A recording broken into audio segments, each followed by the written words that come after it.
Hi, everyone. Welcome to our session today on how utilities perform distribution system planning. We're going to get started in just a couple of minutes, just waiting for others to join.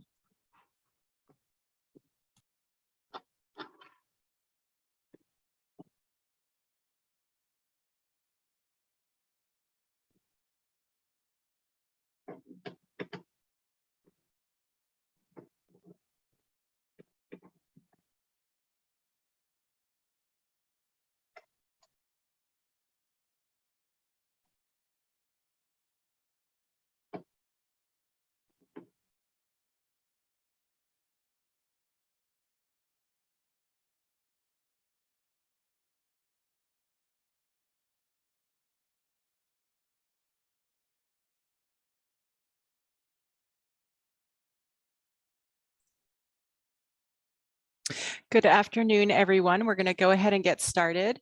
I am Meredith Hatfield with NECPUC, the New England Conference of Public Utilities Commissioners. Thank you so much for joining us today. And thank you very much to the staff at NARUC and also to Lisa and the folks at the labs who have done so much work to put this together. We really appreciate it. And we're so pleased that not only do we have several folks from NECPUC in the New England region, but we also have folks from around the country. So we're really pleased that you're here for this great session today.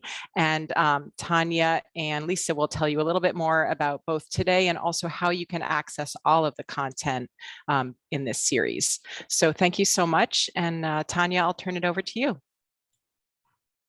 Hi, everyone. Good afternoon or good morning, I guess, depending on where you are. My name is Tanya Peslowski, and I'm a senior fellow at the NARUC Center for Partnerships and Innovation. And in addition to the resources for this event, that I believe that the presentation has been posted for today, already accessible, and Jessica, who's supporting us today, will put the link to that in the chat.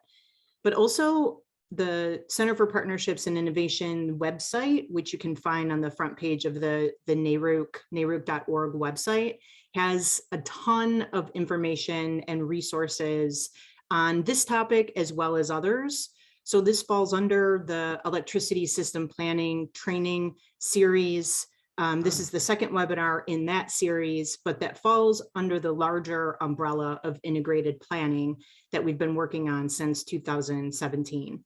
So today, our topic is how utilities plan distribution systems. I would be remiss without taking some time to just thank the U.S. Department of Energy for their support for this broader initiative on integrated system planning and supporting this effort today. So as noted, we have some folks from both the Lawrence Berkeley labs today and some other utilities from utility representatives to present to us today. Just want to note, we will be sending several times throughout the event a survey link in the chat and ask you to please, it's just a quick 2-question survey, to please take just a moment and fill that out. Your feedback really helps us target both the timing and the content of what we're providing to make sure that it's valuable to all of you. So with that, I am going to turn it over to Lisa Schwartz with Berkeley Labs to get us started today. Thanks, Tanya. I'm Lisa Schwartz with Berkeley Lab. Thanks for joining us. Again, the U.S. Department of Energy's Grid Modernization Laboratory Consortium is supporting this training, both for New England public utility commissions, and it's also open to commissions throughout the country. Thanks to the New England Conference of Public Utilities Commissioners, NARUC, and our sister labs, Pacific Northwest National Lab and Northwest Renewable Energy Lab. So today is the second of 6 training sessions running through June. We're putting a couple of links in the chat box. First is a link to information on other sessions in the series, speaker bios, and registration for any and all of the remaining sessions. And second is a link to today's presentations. Today, we're really grateful that 4 utilities, 1 in the Midwest and 3 in New England, will tell us how they plan their distribution systems. I'll moderate Q&A after each of their presentations, so please enter your questions anytime in the Q&A box. First, we'll hear from Jody Londo, a regulatory policy manager at Xcel Energy. Her work focuses on integrated resource planning, grid security, customer data privacy, and integrated distribution planning. She actually led the development of Minnesota's first integrated distribution plan for Xcel Energy and development of customer data and grid information access and release frameworks. She also works at the national level on a host of issues, including grid information security and integration of distributed resources. Next is Lavelle Freeman, who was one of our favorite trainers over several years when he was with GE, and also his colleague Juan Martinez, both now with Eversource. Lavelle is Director of Distribution System Planning, where he oversees system planning and interconnection for distributed resources in Connecticut, Massachusetts, and New Hampshire. As I mentioned previously, he led distribution-related activities as a technical director at GE Energy Consulting. And Juan Martinez is the distribution planning manager at Eversource Energy. He's focusing on the changing needs of the distribution system with long-range forecasts for load growth, electric vehicles, and photovoltaic systems. And before joining Eversource, he worked for 15 years at Con Ed. Next, for National Grid, we'll hear from Elton Prifti, a director of engineering in the distribution planning and asset management department. He manages the team that's responsible for distributed resources and large load interconnection studies, as well as planning the distribution system from a reliability, asset condition, and loading perspective. And wrapping up for us from Central Maine Power, we'll hear from Kim Cullen. She's manager of distribution planning. Earlier, she was superintendent of metering at Santee Cooper in South Carolina. And Kim has worked in the utilities business for nearly 18 years. All of her experiences has been in distribution, including serving in planning, design, relaying, and metering departments. So if you have questions about how utilities plan distribution systems, this is the training for you. So I encourage you to enter your questions at any time in the Q&A box, and we'll get to questions immediately after each of their presentations. All right, so let's get started. Jody Londo with Xcel Energy, please kick us off. Thank you. Well, thank you, Lisa. I appreciate the opportunity to be here today, and happy Friday, everyone. I'm going to go through some introductory slides pretty quickly and then get into the meat of the presentation about distribution planning at Northern States Power Company, Minnesota, which is one of the Xcel Energy operating companies. Next slide, please. This is a visual of Xcel Energy's footprint. We serve electricity and gas in 8 states. We have close to 4 million electricity customers and about 2 million natural gas. And I'll be focusing on the upper Midwest part of our system here today. Next slide, please. And here are some statistics about our Minnesota operations. We have about 1.5 million electric customers, about 500,000 gas, and very high reliability that we're proud of. Next slide. All of the work that we do at Xcel Energy, regardless of the operating company that you're in or the department that you're in, is really guided by our strategic priorities of leading the clean energy transition, enhancing the customer experience, and keeping our customers' bills low. Next slide, please. We're also very proud of our comprehensive clean energy strategy. We have been the only major U.S. energy provider to announce a comprehensive vision with goals to reduce greenhouse gas emissions across 3 large sectors of the economy. Next slide, please. And then getting to the meat of today, these are really the goals that frame our energy delivery to our customers, and everything that we do related to that. We want to provide our customers with safe, clean, reliable, and affordable energy. And so with that framework, next slide, please, I'll get into distribution planning at NSP Minnesota, or in Minnesota. Next slide, please. The Minnesota Public Utilities Commission established integrated distribution planning reporting requirements as an outcome of a multi-year grid modernization proceeding. So grid modernization is really at the center of the distribution planning process in Minnesota. We were the first utility to submit an IDP, or an integrated distribution plan, and that was in 2018. At first, our IDPs were annual processes, but that has since shifted to biennial. So we submit a full IDP in the odd years. And then at Xcel Energy, we have a smaller report that we submit in even years that is pretty much our financials and our non-wires alternatives analysis. The statute that really contemplated distribution planning and grid modernization also allows for something called certification of eligible grid modernization investments that the legislature decided are in the public interest. We've been the first and even since then, the only utility that has used that provision. And I'll talk a little bit about that today, the investments that we've proposed and that the commission has certified and that we're moving forward with. What certification does, it allows us to get cost recovery through a rate rider. Next slide, please. And I'm not going to read these to you. These are the objectives that frame our integrated distribution planning in Minnesota. And a lot of it is around kind of balancing the information asymmetry that's traditionally existed between utilities and their regulators. We do have quite a few reporting requirements that go with our plan, and I'll touch on a number of those, and I'll give you some fun facts, if you will, related to our most recent plan that we filed in November of 2021. Next slide. And here are those fun facts.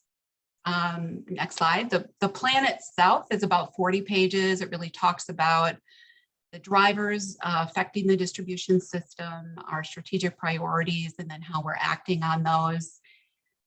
We're responding to about 75 plus requirements that the Minnesota Commission has set out for us. So it's a pretty substantial plan. We had 16 appendices and 17 attachments for an additional about 550 pages. So it's a pretty beefy document and set of information. It talks about our annual system planning approach, where we analyze our system to be sure that we can meet our customers' needs. And that involves analyzing about 1,600 feeders and substations. In our 2021 IDP, we also proposed a new methodology to assess non-wires alternatives that takes into account some stacked values and has more of a focused cost effectiveness test. And we also talk about our grid modernization strategy that is starting with foundational investments and then building on those to deliver greater value for our customers. Next slide, please. Here's some fun facts. There'll be a test at the end.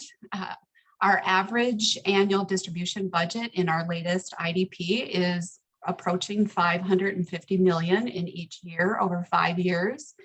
We identified about 150 grid needs. We've got a lot of miles of overhead conductor and underground cable. We're getting to have quite a bit of solar in our Minnesota service area, and we are the largest community solar gardens program in the country.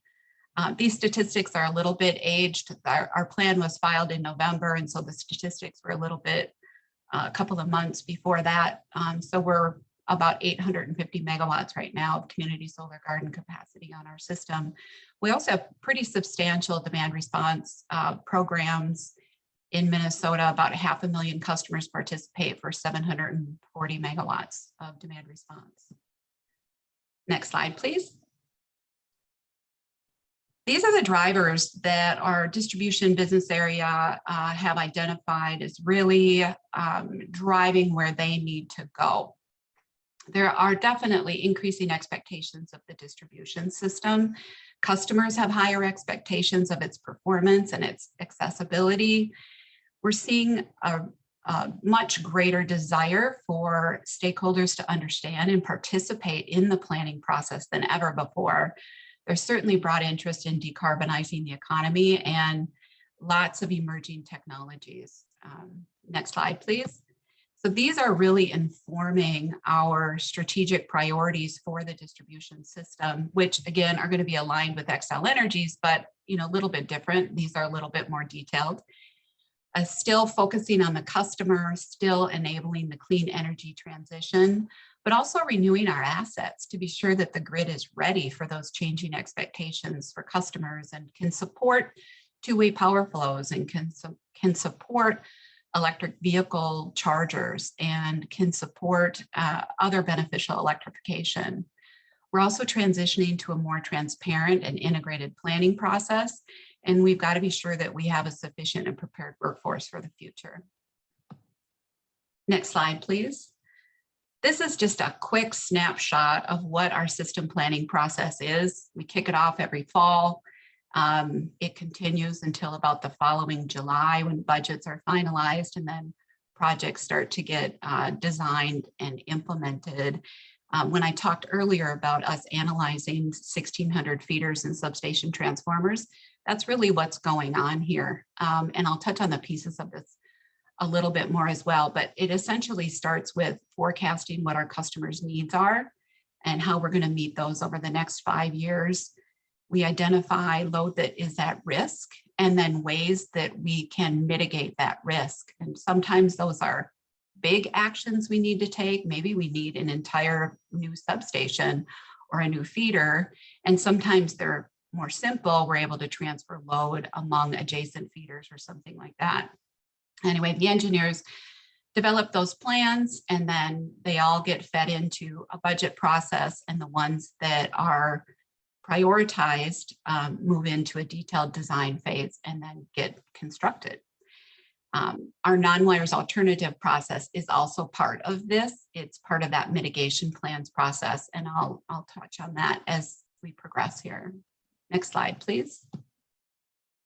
This just shows what the an illustrative example of what the engineers are looking at. You can see this blue line is where we think the load is going to be going on that particular feeder. And so you can see the dashed line going through the middle. That's what's available to deliver based on our current infrastructure. So in this case, we have some customer load that's at risk.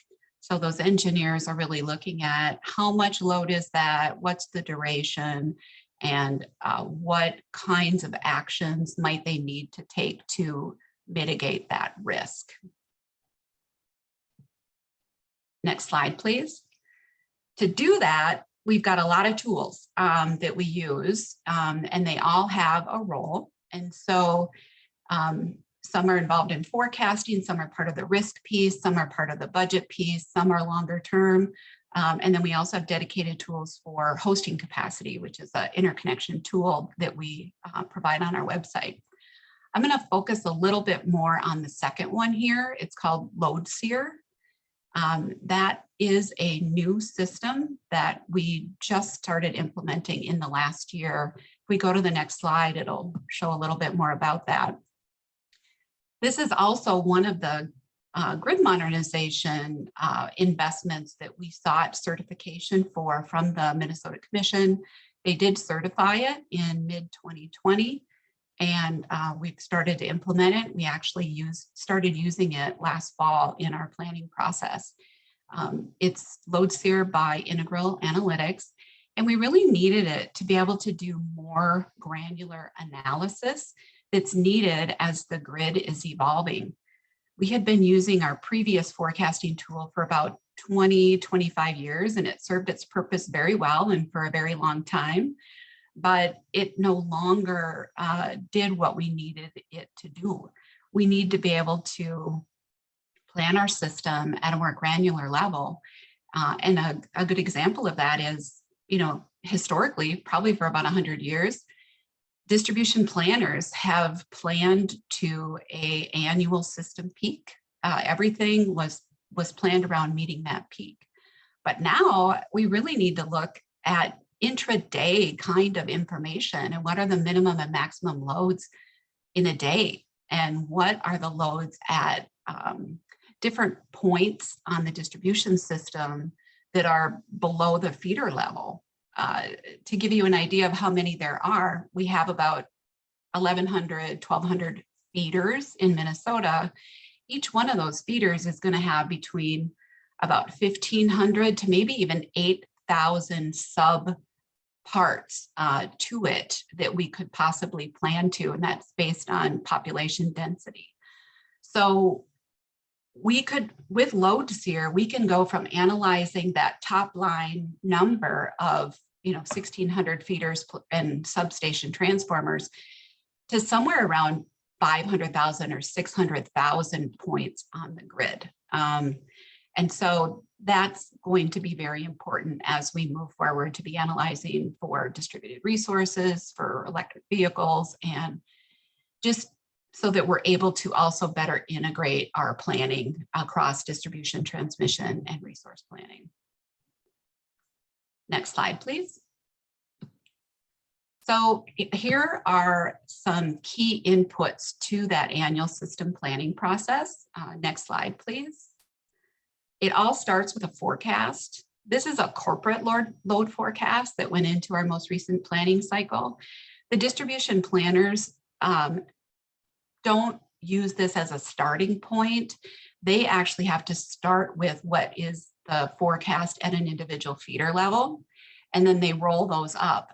Feeders can vary in an area from some the load is going to increase, some the load is going to decrease. And so we're not able to use the same kind of top line forecast like this that's used with resource planning. However, we want to be sure that our more granular forecasts are, overall aggregating up to about what we expect our forecast to change, our load forecast to change at a gross system level. So this is a data point, but the planners are actually working at a much more granular level.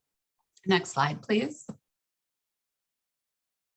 We also have to plan for distributed energy resources. And so in Minnesota for integrated distribution planning, the definition of DER is quite broad. It's really any supply or demand side resource. And it can either be on the utility side of the meter or on the customer side of the meter. So this is really distributed generation, energy storage, electric vehicles, demand response, energy efficiency. It's all kinds of distributed resources. We need to develop scenarios. We have to have a baseline, a medium, and a high adoption scenario. And then in our IDP, we also outline our forecast methodologies, how those forecasts are aligned across planning processes, so across distribution, transmission, and resource planning. And then we solicit input also from our stakeholders on those forecasts and the forecast processes. Next slide, please. This is a snapshot of the forecast process. They're prepared by our risk analytics group, and they use both technology curves and economic models. Key drivers for our solar PV forecast are the installed costs, electricity prices, and then any policy things that are out there, such as incentives. Similarly, for electric vehicles, we're looking at annual fuel savings, battery prices, and again, any public policies that might provide an incentive that would affect forecasted adoption. And then these next few slides are going to show you what our forecasts are. The next one is our rooftop solar. It's got us, at around 400 megawatts by 2030. The next one is our community solar gardens, which will have us around 1,200 megawatts by 2030. And then this is a combined solar capacity view. The next one, for electric vehicles, we do a forecast of adoption rates, cumulative numbers of electric vehicles, and then also the consumption in gigawatt hours. And here the baseline forecast is that middle line. All right, next slide is our demand response. We are currently working on expanding our demand response, even though we have large programs already, and one of the largest amounts of registered demand in our independent system operator area. We are working to procure an additional 400 megawatts to add to our portfolio that came from a previous integrated resource plan proceeding. And then finally, our energy efficiency forecast. We're forecasting substantial increases in our energy efficiency achievements in the coming years. We're, I believe, budgeted at a 2.5% level. The state goal in Minnesota is 1.5%, so we're significantly exceeding energy efficiency. All right, I'm going to go right into our capital forecast. The next slide shows the investment categories that all the utilities in Minnesota use to portray their information in their integrated distribution plans. So we're all somewhat standard. And then the next slide shows a snapshot of 5 years back on the left upper side, 5 years forward on the lower right side of these categories and how our budget is changing over time. You can see, I'll call out a couple of these. There's a pretty significant increase going forward in our age-related replacements and asset renewal. It's one of our key areas of focus.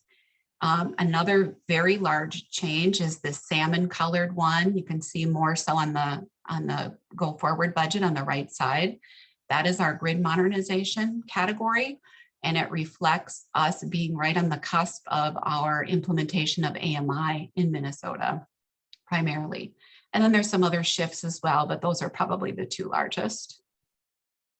Next slide, please. And then these next two slides show the same information, but in a little bit different view. We do a trend analysis as part of our IDP that we submit. And so we show for each category, again, 5 years back, 5 years forward, what's going on with expenditures in that particular category.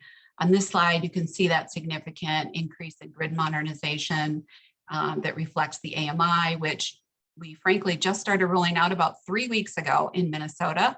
We're farther along in Colorado, but Minnesota is just getting started. And I think we have about 1,000 AMI meters installed so far. All right, next slide.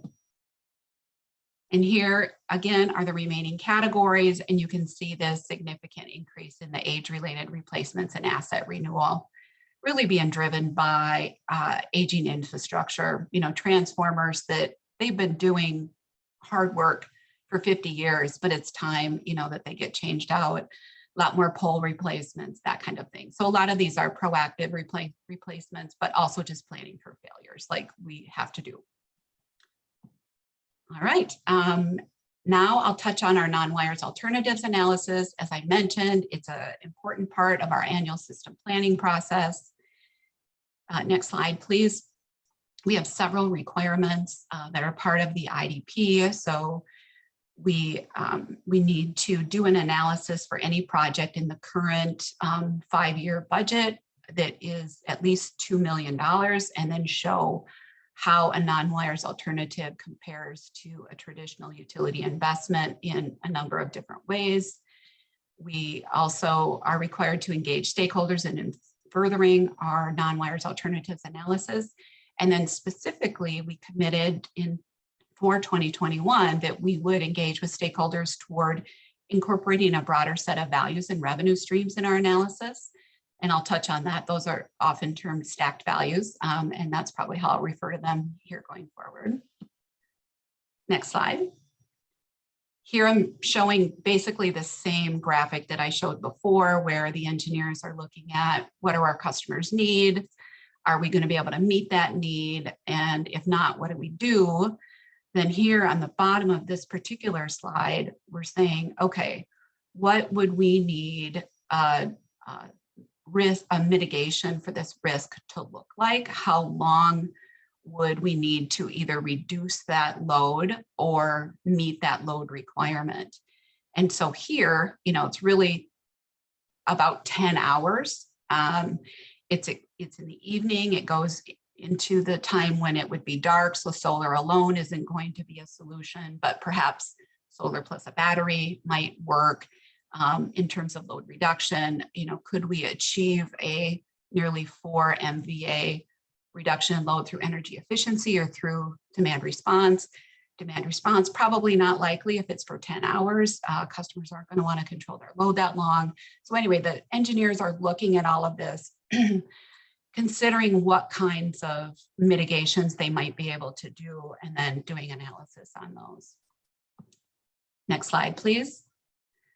So in determining which projects might be candidates for a non-wires alternatives, they're really looking at the size, the number of risks that need to be solved, and then what those risks are.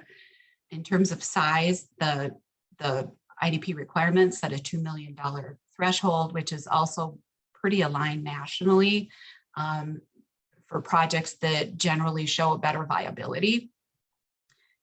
For the types of risks, we're really looking at capacity risks. We find that those are generally, generally less urgent.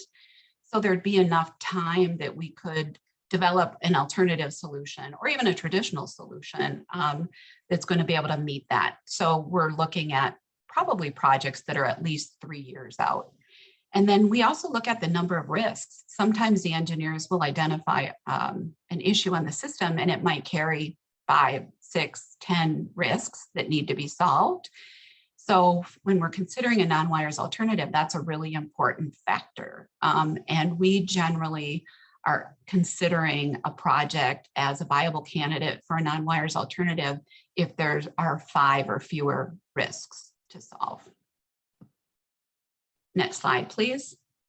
This is just another way to look at our viability analysis. We're looking at a subset of capacity projects. So again, they're at least 3 years out. They're at least 2 million in size. And they're at least or no more than 5 risks. Next slide. It's always a balancing act, actually, in anything that we do.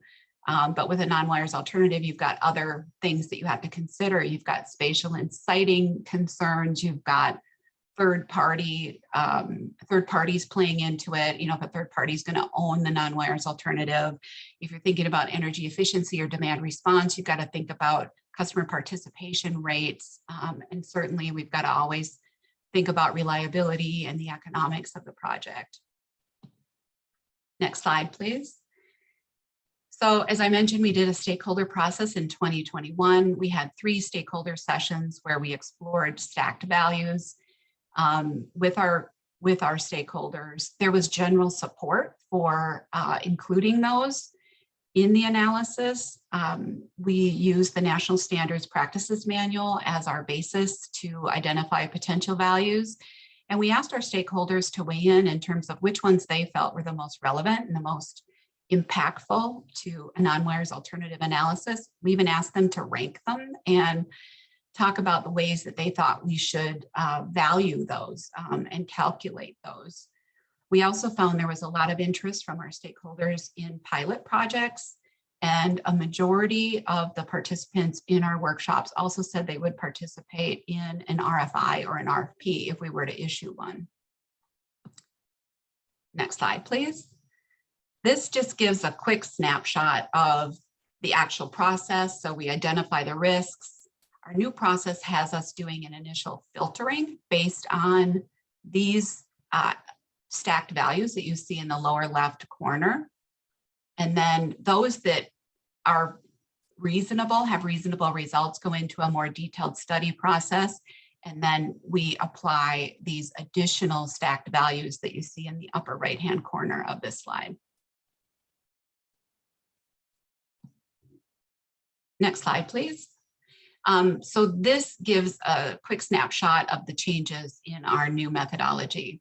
We were previously looking at the full lifetime of a non-wires alternative, and now we're looking only at the at a 10-year deferral period. And frankly, we're looking at a little bit shorter deferral period. It might be as short as 5 years. And what we really found is that has a significant effect on improving the cost-benefit performance of potential non-wires alternative projects.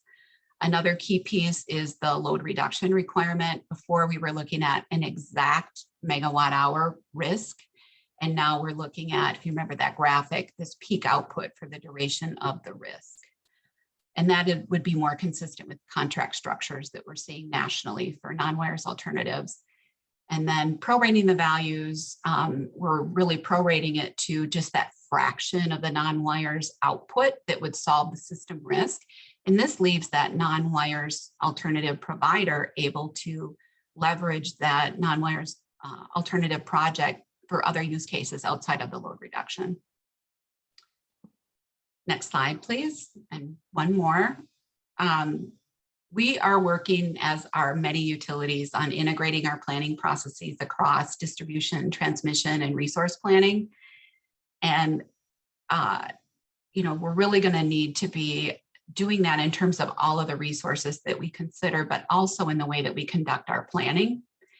And we know that these processes and the linkages between them need to be stronger. So some of the things that we've done is we have started to, we have aligned all of our DER forecasts and our EV forecasts. We're using those same ones in distribution planning, transmission planning, and resource planning. We also have formal meetings between distribution and transmission where they're connecting on substation load forecasts. Our new load SEER planning tool is also going to automate some of that. And distribution and transmission planning also meets to solve what are becoming more and more issues where we're expecting DER to have an impact on the distribution system. So those interactions are becoming more important even and more frequent. But at the core, these planning processes are pretty different. So it's going to be an evolution of getting there. Resource plans are size, type, and timing. Distribution planning is all focused around location, and it's that immediacy of reliability consideration. So they are pretty different in the way that they plan, but we're starting down that path of aligning at least our inputs and assumptions and starting to make that transition and make them more integrated. Next slide, please. And I'll go pretty quickly here through our advanced grid plans. Jody, this is Lisa. Yep. Let's just cover this one slide. Okay. And then, because we're over time here, let's go to this one slide and then cover the resilient project. Okay. In a couple minutes, and then go to questions. Okay, sounds good. Thank you. So here is our advanced grid plan. We have several investments underway. They're all in green, and then more planned over the medium and long term. And then if we skip, let's see. About 6 slides. Go to slide 55. Yep. We have, keep going. One more. One more. We have proposed for certification and investment a project we're calling the Resilient Minneapolis Project. It grew out of our previous IDP and a request from the city of Minneapolis for a non-wires alternative pilot. Then some things happened. We had COVID, the pandemic happened. The Minnesota Commission was looking for proposals from the utilities on initiatives that could help stimulate the economy in their communities in the broader state. And so we made that part of that, what we called a relief and recovery petition. And then Minneapolis also experienced some significant civil unrest in the wake of the murder of George Floyd. And so we really just kind of shifted our entire focus for this potential pilot to be more of a demonstration resiliency project to achieve some broader equity, energy affordability, emission reduction, and workforce development goals. The budget remained about the same. It's about a $9 million project. Next slide, please. We worked very closely with the city of Minneapolis and with some community partners. We had an application process where we had scoring criteria and weights. These are the projects that were selected, and it shows, where they're situated in Minneapolis. The green areas are considered green zones in Minneapolis. And we really envisioned these projects, kind of co-created them with our community partners. And the next slide outlines each one includes solar, a battery system, and microgrid controls. So the projects themselves will give our community partners resiliency benefits during outages. And for the grid, they're going to give us some capacity relief when it's needed. We can also use it to support the local distribution system when that's needed, certainly avoid some emissions. With each of these projects as well, there is some BIPOC career training and workforce diversification plans in place with our community partners. And then some sites are also using this as an opportunity to springboard some additional measures, energy measures, HVAC improvements, other energy efficiency things that are going to help their energy affordability. We're also working very closely with them to take maximum advantage of our available SIP programs. And next slide. To wrap it up, this is where we are with the Resilient Minneapolis project. It's been developed all through 2021. We put it forward in a formal proposal to the Minnesota Commission in November of 2021. It is awaiting a decision on certification that is currently scheduled for hearing on June 1st. So in a couple of weeks, we'll know whether it's approved or not. And then we can move forward with hopefully construction and working with those community partners to get that resiliency project up and going. And that's all I've got. Great, thank you so much. That was fabulous. And I want to encourage participants here in the webinar to grab the slides. The link is in the chat box. They're really very helpful slides. So Jody, I have a lot of questions. Let's see if we can get through a few of them quickly so we can get to as many as possible. So first, were the categories of investments for the distribution system discussed and agreed upon with commissioners and stakeholders? And I think this goes back to the rule that was developed in part. There was a process where the commission sought feedback. They put these categories forward and then the utilities and other stakeholders responded to them.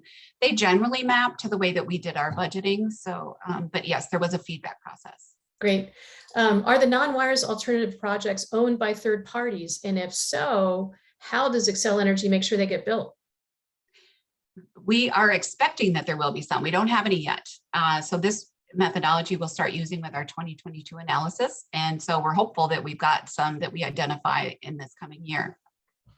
So to clarify, you did the analyses for all the distribution plans of non-wires alternatives, but the methodology you were using at the time didn't find any cost effective. Can you say more about this new methodology that you're looking to use for the next cycle?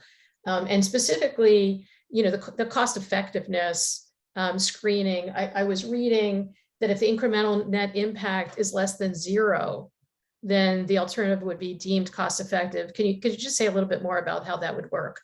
So we've got this two-stage process where we do this initial filtering and we're using a smaller set of stacked values there. And so if it's close, I mean, if it's penciling out to even within, you know, $1 million, we're moving forward into a more detailed analysis of that. And so the attributes of our analysis, as I touched on them a little bit, are helping to just focus in more on the increment of the non-wires alternative that we need to solve our risk versus looking at the entire cost of a non-wires alternative. So the entire cost of a solar project or solar plus battery project, for example.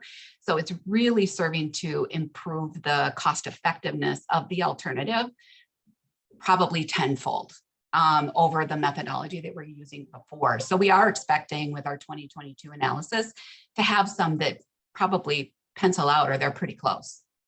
All right, and last question, since we are out of time here, we have more, but do you have equity-focused filings or publicly available material on environmental justice or equity-oriented distributed resource projects? And I would think, at least with respect to maybe you could put in the chat box, if you don't mind, a link to your filing for the Resilient Minneapolis project. I'll do that. I'll put that link in there. I'll also say, as an outcome of our recent integrated resource plan, which we just got the order within the last month or so on that, there is an entire equity effort that we're going to be initiating. It'll likely be in a separate proceeding. And so I'll also include that order so people can monitor that if you're interested. Thanks so much, Jody. I can't thank you enough. That was a really terrific presentation. I wish we had more time. But next up is Lavelle Freeman and Juan Martinez with Eversource. Lavelle and Juan. Hey, good afternoon. Good morning, wherever you are. Thank you, Lisa. So what I'll do, I know we're running out of time, Lisa, so I will try to be a little bit brief on my end, and then I'll leave more time for Juan. As the bio indicates, I'm the Director of Distribution System Planning across all 3 states. So I'll try to give a wider view of the challenges that Eversource faces across its footprint. And then I'll let Juan, who is a Distribution Planning Manager in Massachusetts, zero in on Massachusetts and some of the things we're doing there with regard to advanced distribution planning. So with that, you can skip 2 slides ahead. So Eversource Energy is the largest utility in New England. We have about 750,000 water customers, 500,000 or so gas customers, and 3.2 million electric customers in almost 500 communities. The statistics on the system are seen there. I don't need to read them. It's a very expansive system. It spans a number of different voltages from 4.8 kV all the way up to 34.5. As you can imagine, we have some very long feeders in areas of our territory, particularly in New Hampshire. We do own some clean energy resources, about 70 megawatts of solar in Massachusetts. That's growing. We got an order on the recent docket to expand our portfolio of PV plants. We do own a battery storage facility in Massachusetts also, and we are looking at building battery storage in Connecticut. Some of this will be under the auspices of NWA, which we'll discuss a little bit later, but it's a very exciting time for us to expand our portfolio as an energy supply company. On the right-hand side, I've listed some of the key challenges across our footprint. In New Hampshire, we don't have a integrated distribution plan requirement as Xcel does, but we are required to file a least cost integrated plan that outlines how we plan the system and how it aligns with our planning criteria and how we minimize costs, select the least cost alternative from among alternatives, and how those are impacted by the economic and operational drivers. That's something that we file about every 5 years, I think, and the most recent one was filed in 2020, and it's in the public domain. In Connecticut, a lot of our challenges are driven by reliability and resiliency. As you could imagine, we had a catastrophic storm in 2020, I think, Isaias. That drives a lot of the planning in Connecticut. We have a framework that was recently released after a long series of hearings in docket REO8, 17-12-REO8. That docket, that framework now allows us to develop new resiliency metrics and also reliability metrics, but it also codifies some of the plans that we've been putting in place for developing a more resilient system. In Connecticut, hardening the system, undergrounding more lines, putting in more backbone steel poles, and developing the analysis to support the resiliency benefits from those plans. That's also in the public domain. Integration of NWA solutions into our portfolio is another one. I will talk a little bit about some of the NWA tools that we've developed organically, which I think would be very interesting to some of you. And in Massachusetts, it's DER growth, DER growth, DER growth. Those are 3 of the biggest challenges we face. Across our footprint, actually, we have DER growth in many places. We have about 450 megawatts of DER installed in New Hampshire, about another 300 megawatts in the queue. In Connecticut, we have about 1.2 gigawatts installed and another 600 megawatts pending. And I'm sorry if I'm speaking too fast. I'm aware of the time, so I'm trying to be a little bit circumspect. And in Massachusetts, we have about 1.5 gigawatts installed and another 1.7 gigawatts pending in the queue. So as you can see, we have a special problem in Massachusetts with DER and a special opportunity, frankly. About 3/4 of that DER is in Eastern Massachusetts, and of that, most of it is in Southeastern Massachusetts. So one will show a slide later on that kind of encapsulate that problem.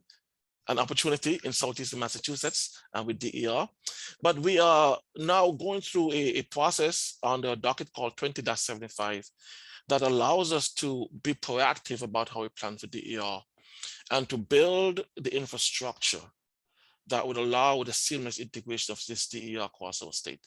It's a real exciting time because it allows us to allocate some of the costs, not just to the DER developers, but also the ratepayers, which creates which creates less of a inhibitions for large upgrades, creates more cost certainty for developers, and supports the state's ambitions for the 2050 decarbonization plan. Along with that, we are looking at projected electrification demand in line with the state's all options pathways, and looking at what do we need to do on a substation basis and on a feeder basis to account for EV growth and heating demand growth due to electrification, as well as DER expansion across our system. We are having challenges, as you can imagine, expanding our system in urban areas. And so that's something that we fight daily. And we're looking at proactive ways to ensure that when we need to expand our substations, the land is available, the infrastructure is there.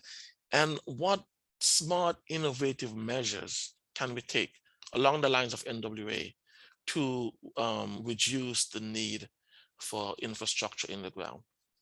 Next slide, please. So I just encapsulated some of the challenges over the next 20 years. We are seeing that because of the large penetration of DER, we have had to resort to transient analysis at the substation level for DER interconnections. We're one of the few utilities in the country that are doing that, but we are seeing so much congestion that we're having transient overvoltage issues, load rejection and ground fault over current. We're having issues with islanding. And so transient analysis has become part of the distribution planning portfolio, along with steady state analysis. We are now seeing the need to do 8760 analysis. And I think Jody mentioned this. We have so much DER that is dramatically affecting our load profiles. And now our peak load isn't necessarily during the summer peak evening times. In fact, we're seeing that with electrification, our peak load may shift to the winter mornings. And so we're getting prepared for that as a utility, not just from an equipment point of view, but from an analytical point of view, putting the right tools, processes, and people, frankly, in place to deal with that. We are developing advanced forecasting tools. One will talk about that. And then importantly, climate adaptation and mitigation strategies are always at the forefront of our thinking. We're embarking on an ambitious study to understand what are the impacts of climate issues on our resiliency plans, and to develop design and construction standards at a granular level, tactical approaches to improve our system to address the impacts of climate change from the substations all the way down to the distribution feeders. Next slide, please. So this slide basically kind of encapsulates that, the fact that it all started forecasting for us. And from the forecasting, we moved to identifying constraints. We look at our distribution substation needs. We look at our feeder needs. And then these actually feed into the transmission. One of the really neat things about our system planning department at Eversource is that under one umbrella, we have distribution system planning, which I'm responsible for, which includes DER planning. So distribution and DER planning is done together. I see that as two sides of the same coin, and we have pushed that concept within Eversource that when we're planning our system, we are planning for demand. Whether demand is from load or from DER, it doesn't matter. We are planning the system the same way, the same criteria, the same standards, the same tools, the same processes, and oftentimes the very same engineers. So these two become indistinguishable. And then within the company, the might of the company, as far as project management and construction management, also needs to be brought to bear, not just for load capital projects, but also for DER projects. And that's a battle we're fighting daily. But within system planning, we've already conquered that hill. And then also within system planning, we have the transmission planning group. And that's my counterpart. And so we work very closely with them to understand what the distribution issues, particularly DER, how do those impact the transmission planning in terms of identifying constraints and upgrades that needs to happen. And then the third aspect of system planning that we have is resiliency planning director. So us three directors work together, and the resiliency planning, as you can imagine, spans both transmission and distribution. And having those under the same umbrella, along with standards, allow us to cohesively and comprehensively plan for the issues that Eversource will be facing over the next 15, 20 years. So next slide, I'm just going to go through these very quickly, and then I'm going to turn it over to Juan. Our next slide shows basically some planning. You can go to the next slide, please. Great. So the goals of distribution planning, they're very general. I think all of us as utilities, we will say the same thing. The goal is to keep the lights on. You have certain performance metrics around voltage, around power quality, around reliability, around frequency that we have to pay attention to. And we plan because of lead time. It takes time to put equipment into service. It takes time to build a substation. We are finding out in a very real way that it takes a lot of time sometimes to build a substation. And we have, if you look at our public record, we have substations in Boston that we've been trying to get built for the last 7, 8 years. And so we understand that we need to plan ahead for any type of infrastructure. And that starts with the forecasting and moving through to the mitigation paradigm. Next slide, please. And I apologize again if I'm rushing, but I'm trying to get you there. So our annual distribution process, and you will recognize the circular curve. I kind of borrowed that from Xcel, from an Xcel plan, and kind of modified it for Eversource. So I just want to be upfront about that. But we basically go through the same process. And we start with forecasting, we assess the performance risk, we develop solutions, and the system, this is really the system planning portion, the forecasting of demand, performance risk, and developing solutions. That's our bailiwick.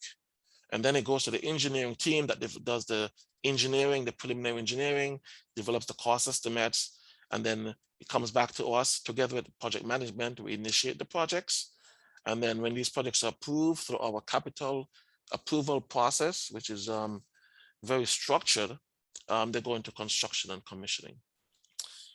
Our methodology for determining when a solution is needed ties back to our standards and our criteria.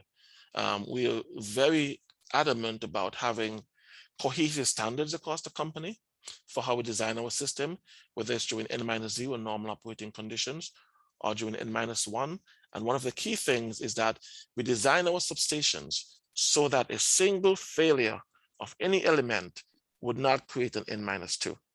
And that creates much more infrastructure build out than you would think, but it's all for purpose of providing reliability. And that goes with DER and load. We're building them to the same standard. And so that really touches a lot of system planning projects. Next slide. I'll just skip ahead, leave some time for one. Okay, so this is the important slide. Let me take a couple of minutes to this. So this is our solution development process. And I think Jody had a similar slide, but this is all codified in our planning guide also. We start with probabilistic forecasting that looks at many elements, our EV growth, electric vehicle growth, it looks at step loads, it looks at DER, it looks at energy efficiency, it looks at electrification needs. We actually recently purchased LoadSeer, and we have put that into production. So I'm very anxious to talk to Jody about how LoadSeer is used within their utility, because it's fairly new for us. We also use Synergy, so we have that in common. And we are developing a process along with a team. I recently stood up an advanced forecasting and modeling team in system planning that has responsibility to develop the forecast, not the corporate forecast for revenue, but the forecast, a granular forecast that we will use to trigger upgrades at our stations, taking into account all of these things that I just mentioned that are in the top box. And we get those into our system models that we will use utility-wide. Data analytics is a big part of it. We're leveraging traditional, non-traditional input, GIS, solar irradiance data. We have purchased data from a company. We have purchased travel pattern data for EVs. We're doing our own EV studies. We have social economic data. We have parcel data from the state of Massachusetts that we use to anticipate and project where solar development will occur at our substation sites, and how far from the substations would we have to build feeders to connect to those parcels. So all this is very important for us when it comes to forecasting the need and forecasting the requirement for infrastructure to supply that need. And then tools and processes, as I mentioned, Load C and Synergy are two of our foundational tools. PSCAD, we use the Transient Analysis. We developed a non-wires screening tool in 2020, at the end of 2020, that is a framework and does all of the screening required for a non-wires solution. That tool is in the public domain. I would love to discuss it with any one of you. If you have time, I will send a link to Lisa for you to check out the framework. But all of our engineers have been trained in that tool. And if you look at the flow chart on the right, we go through this chart in developing a solution. If it's an asset health issue, then yes, we develop traditional solutions. If it's not, then we have other suitability criteria that we look at, and Jody mentioned some of these. We have the same ones in terms of timing, in terms of cost, in terms of the type of project. But if it passes the suitability criteria, then it goes to our solution development framework for NWA, and all of our engineers can actually run the tool to figure out what is the right mix of non-wires alternative solutions: energy efficiency, demand response, battery storage, PV, gas engines, you name it. What can we use as opposed to a traditional solution? Okay. And this is all documented in the company's distribution system planning guide, which again, we filed with the Department of Public Utilities in Massachusetts, and that's a public document. Next slide, please. This slide shows a little bit more about the framework. I won't belabor this anymore, except to say that the framework has been filed in all three jurisdictions where we operate. We have received feedback from developers, and we are constantly working on it. But it's one of the most advanced tools in the industry, and really allows us to defend how an NWA can stack up against a traditional solution, and also allows us as a utility, this is important, allows us as a utility to develop non-wires alternatives, because that's an ambition that we have, not just to accept them in our system, but to be able to develop them, to be able to control them, to be able to operate them, so that we can defer the build out of infrastructure upgrades where it makes sense. So with that, I will yield to Juan to talk about Massachusetts specific planning issues, and then we'll take any questions at the end. Thank you.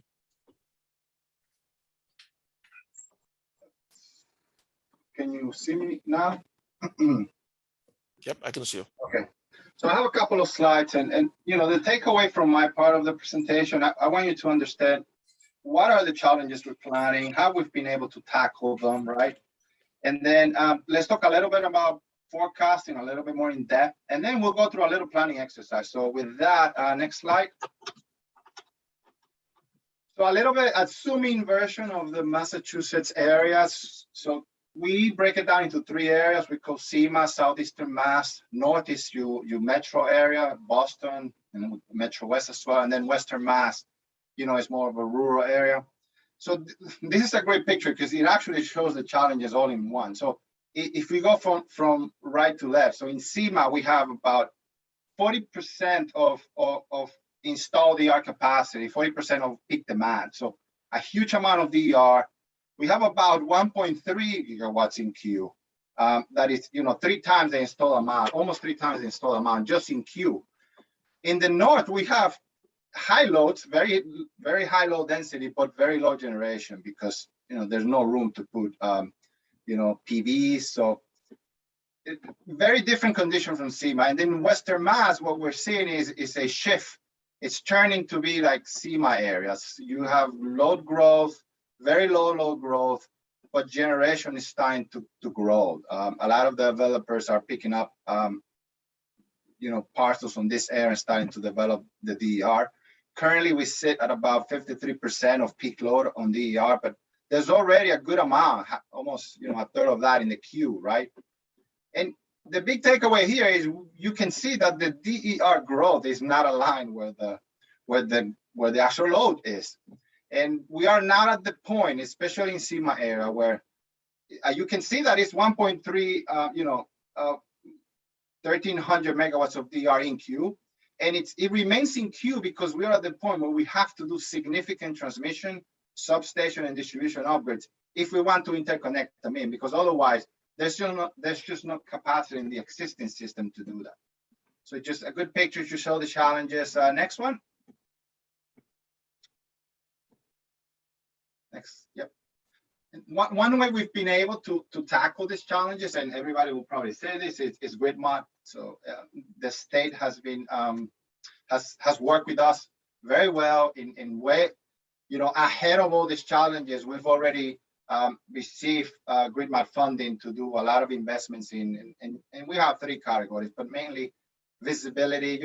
We have to be able to see what's happening out there. Not all the systems had remote monitoring or SCADA. So a lot of investment has gone into their optimization. And then we have a lot of the tools similar to other utilities. You'll see this coming often. We also have Synergy. We also starting load zero. All of this is due to grid mod investment, which is allowing us to basically plan for this, for these changes.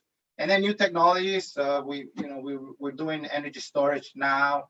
We're doing new equipment. So this is the beginning, and I'm glad it was done a little bit ahead of time, because we are at the point where it allows us to do better analysis for the changes that are coming.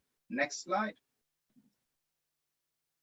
And Lavelle touched on this earlier, but so if I had to boil down planning at its essence, is basically the analysis we do to determine what's required, right? So thermal impact analysis, voltage impacts, short circuits, dynamic and transient impacts. So all the tools that I just mentioned, they're basically guided to doing this analysis. When we do this analysis and we know what's coming, we can basically plan the reinforcements that are required. And we use our planning criteria to know to what level we should plan. But basically, it's just a summary of the analysis. This is the beginning of everything, how we do planning. Next slide. So let's talk about now what we call integrated planning, which actually starts with forecasting. So planning actually starts way ahead of planning, which is with forecasting. Then we do the analysis and the planning. Next slide, please. Let me just go a little bit more in detail on the forecast. So forecast has changed drastically. It's not like in the past where you just account for load growth and that's it, right? So if you talk about what we have to look at now, we call it scenario-based planning, where not only do we have to look at summer months for peak load, we have to look at shoulder months for light load and high DR penetration, right? And we have to look at winter. It's coming because the state of Massachusetts actually has into law a decarbonization pathway goals that we have to meet. So winter is going to start to play a key role in the next 10 years. And you will see the winter load probably matching the summer load. So think of that as scenarios. We have basically 4 scenarios that we have to look through the whole year. And what affects that scenario, it's what we call components, and the components could be, and they're on the bottom there, but basically you have your base trend load, right, which is your load. And then you have to add to that how EV affects that, how energy storage affects that, DG, energy efficiency. So how all of these, we call it components, affect that profile. And that's what we're saying, and we keep repeating this, and probably every utility will do the same thing, repeating the 8760 profile, because each one of these affects probably a different time during the year. So you have to basically look at all the hours during the year if you want to plan properly a system. As Lavelle mentioned earlier, we have a group now, forecasting and modeling group, that is tasked with developing all these forecasts, all the profiles. So we're doing that in-house. And if we go to the next slide, I'm just going to give, I have 3 slides just to show how this looks like visually, how these profiles affect what we see as load. So this is, this you can think of a typical summer. Think of this as a whole day, 24 hours, right? And you've probably seen this in the past, but your base load is probably the blue, right? So that's what you see. And then the yellow is how the DER, the PVs affect the load.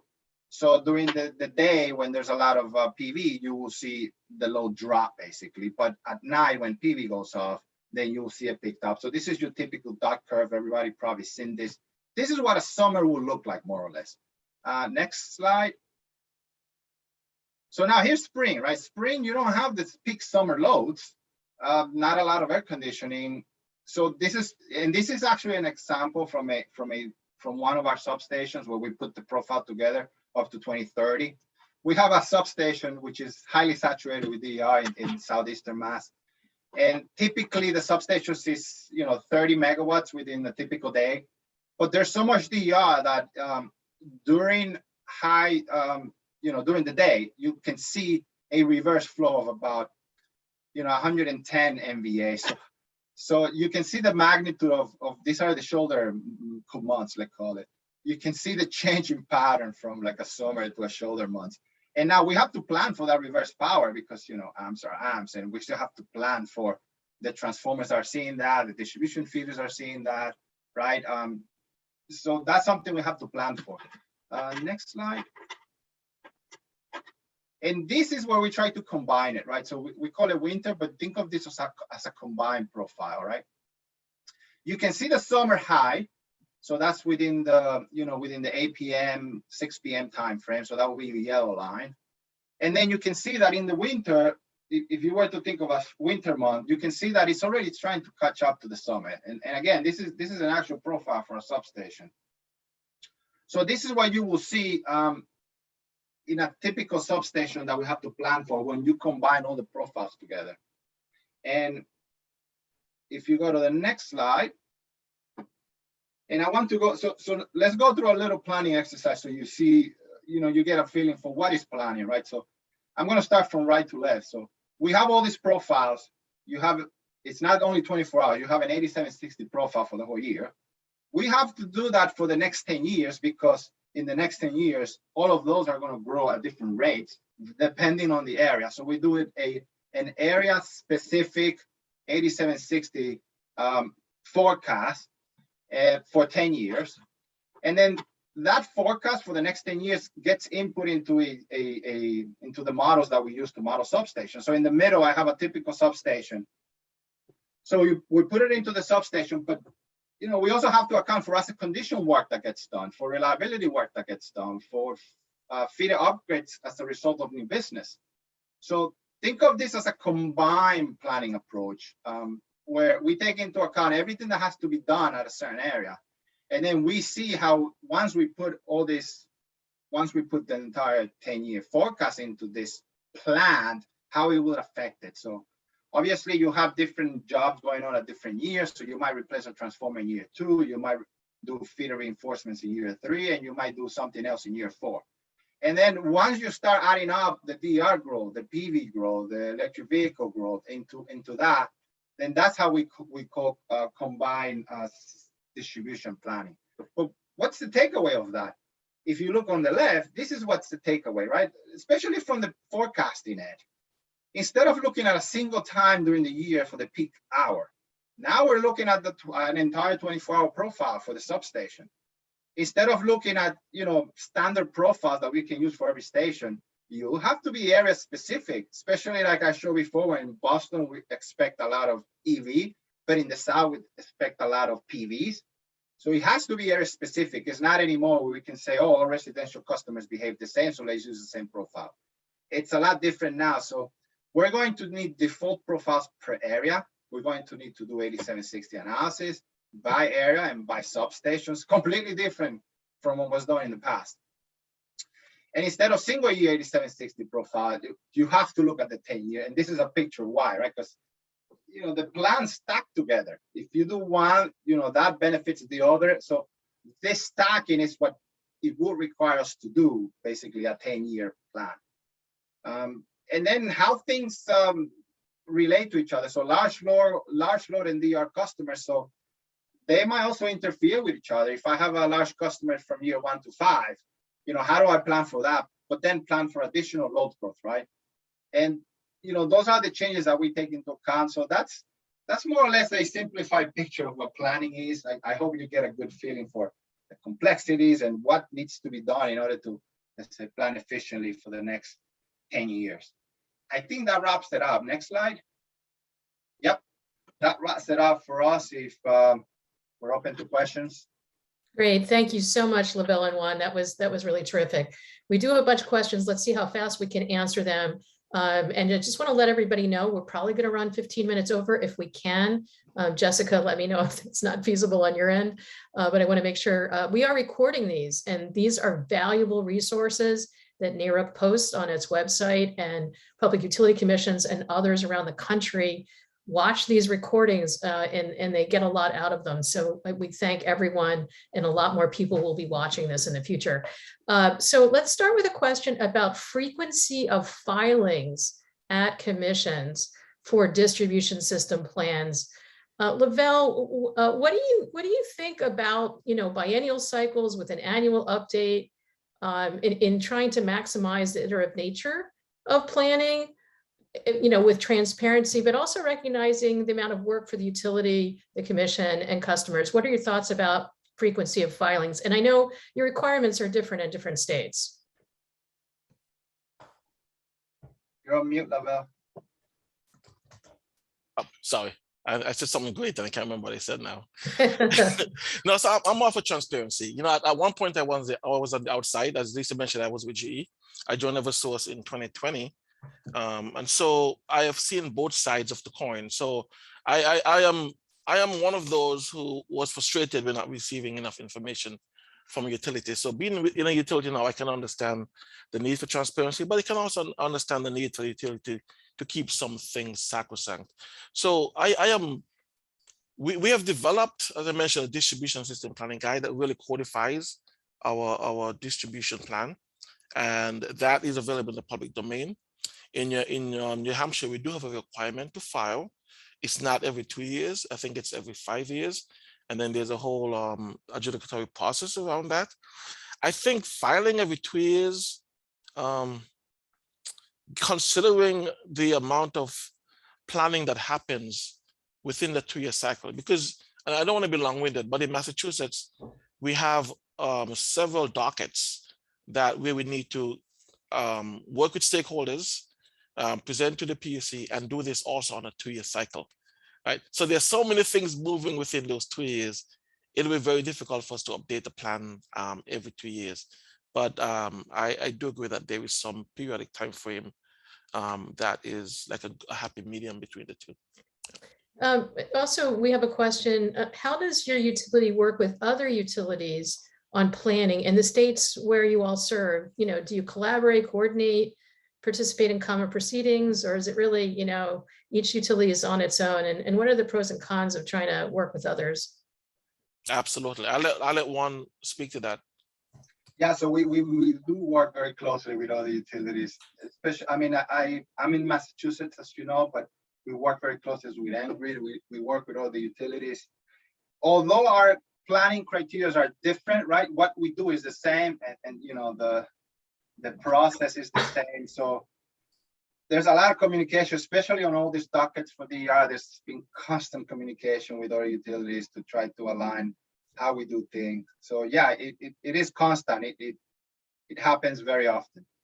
And then they're standing, like in New Hampshire, there's a standing joint planning committee that you had New Hampshire Public Service, now Eversource, and Liberty. They meet jointly to plan for stations that we have in common and demand that we can offset from each other. So, yeah. All right, let's move on. We have a lot of good questions here. Lavelle, you talked about planning to different reliability conditions, and -0, -1 for distributed resources. The questions asserts that, that you said that it leads to large build out of systems and capacity. I'm not sure if that's exactly what you said, but let's speak to that. And to what extent could that assumption be challenged? The distributed resources need a similar level of reliability.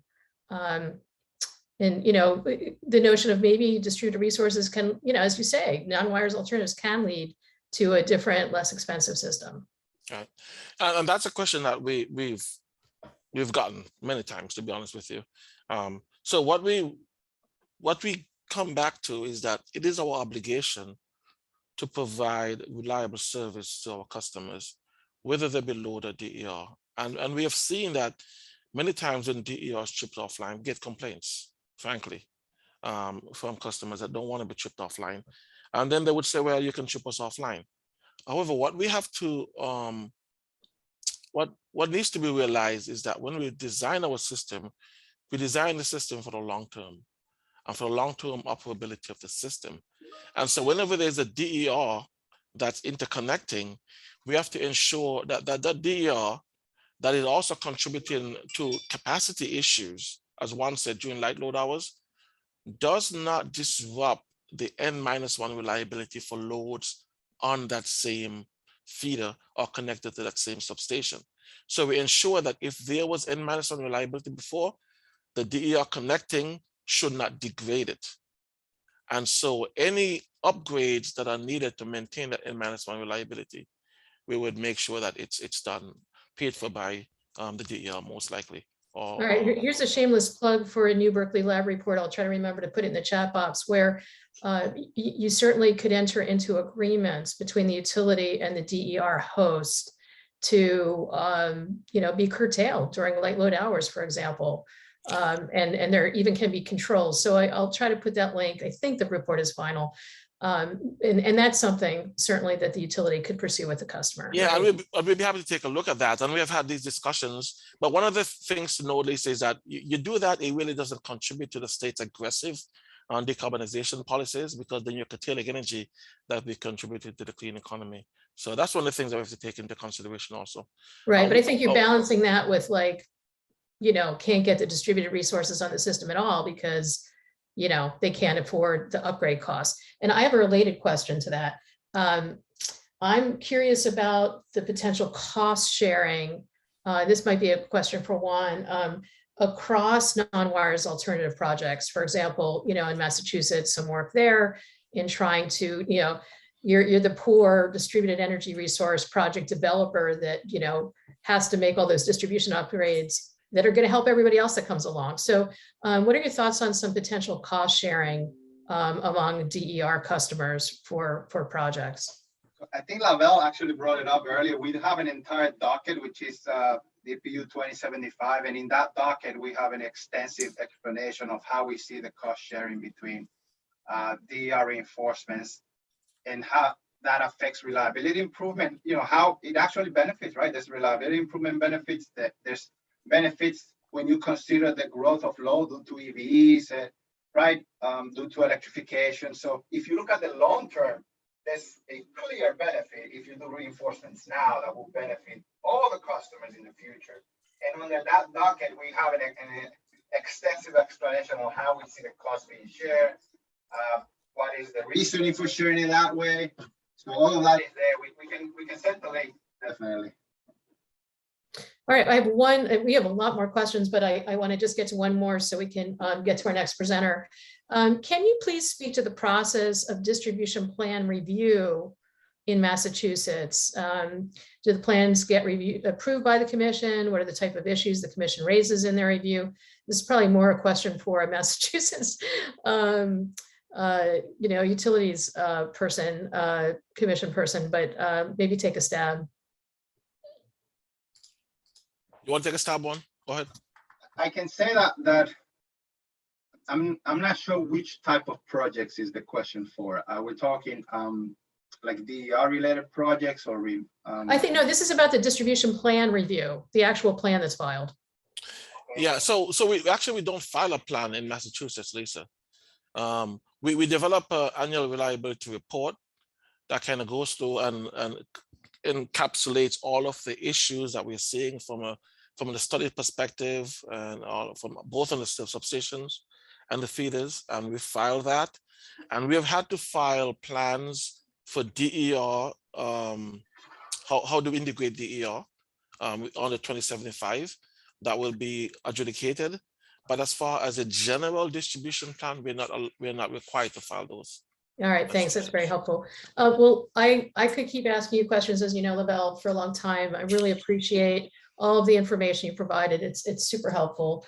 Thanks so much, Elton. Juan and Lavelle. Let's get to Elton Prifti. I hope I'm not botching your name, Elton. You'll please correct me with National Grid. That is correct, and you're not butchering it, so you're doing fine, Lisa. So good afternoon, everybody. Elton Prifti with National Grid. I'm currently, as Lisa mentioned earlier, Director of Distribution, Asset Management, and Engineering, so responsible for the planning aspects of the job, all the distribution planning. Under myself, I also have the standards group as well as work methods, which sort of tie together when you start developing all the different plans in regards to how the distribution system of the future will look.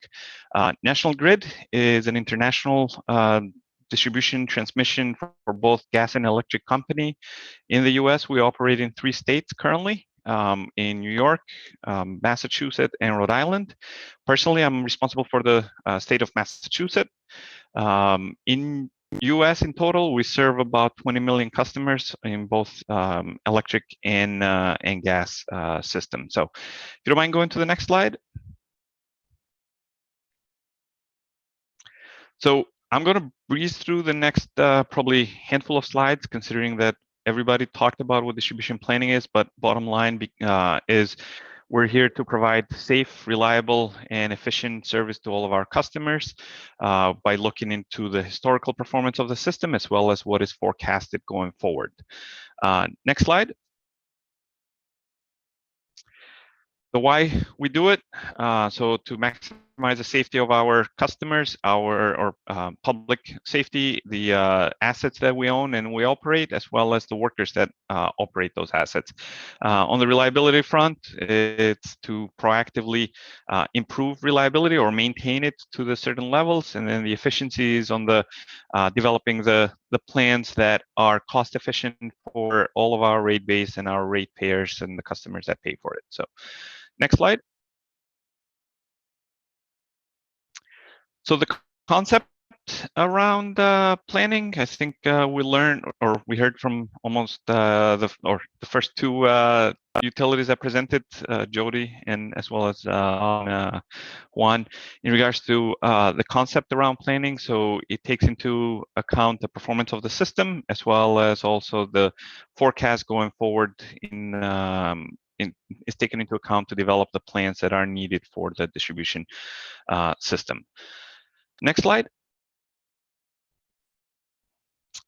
So distribution planning, what it is, right? So I'm going to get into each one of this topics in the future slides, but so if we can move forward one more slide. So in order to put guardrails around the analysis as well as the recommendations that we make in our planning, or I shouldn't say every, but at least National Grid has a planning criteria, distribution planning criteria that we use to put the guardrails around the investments, then a level of analysis that is needed. And this planning criteria takes into account the normal operating conditions of our system, as well as the contingency operation of our system. So similar to what Lavelle mentioned earlier, the N-0 as well as the N-1 contingency.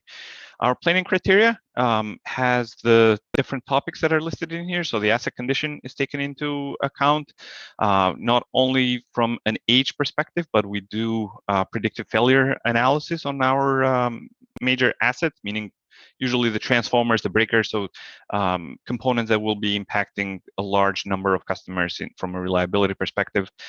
We look into the thermal loading, and we have certain criteria around like the thermal loading, how we allow our distribution feeders to be loaded to a set percentage of their normal capacity, voltage performing of the system. This is also driven from Ansi in regards to what we have for operational consideration. Non-wire alternative criteria is part of our planning, distribution planning criteria as well. Other technical analysis that we do is around the available fault duty in the system, the protection and coordination analysis of the distribution system and all the devices that are installed in the distribution system. Arc flash for more from the worker perspective, as well as capability interruption capability of the equipment. The next 2 sort of go hand in hand, reliability and resiliency. So those are looked into the same, meaning reliability is more around like blue sky days, and resiliency more towards the storm operation aspect of the system. Reactive power compensation, load balancing, hosting capacity. So even though I've been referring to this as distribution planning, it all comes into having those integrated and comprehensive plans that are developed to maintain the safety, reliability, and the operability of our system. Next slide.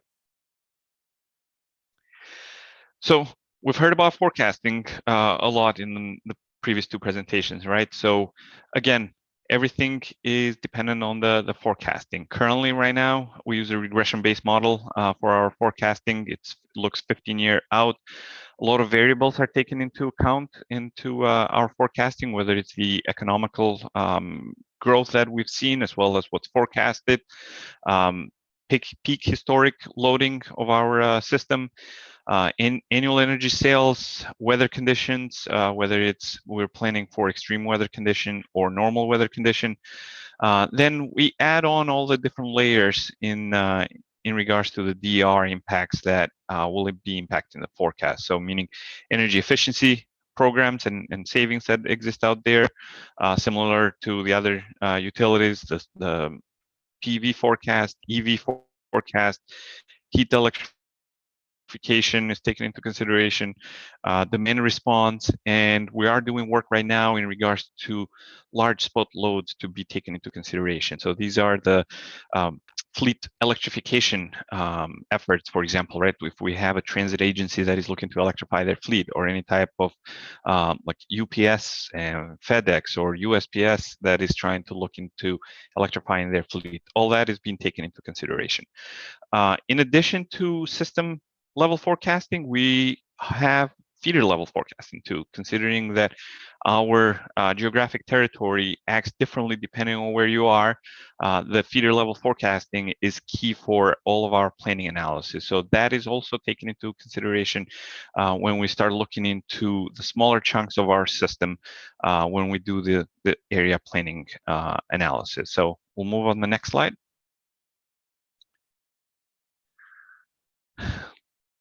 As the previous two electric distribution companies mentioned, right, the annual planning review that happened, so it's more focused around capacity reviews, and National Grid does the same thing on an annual basis.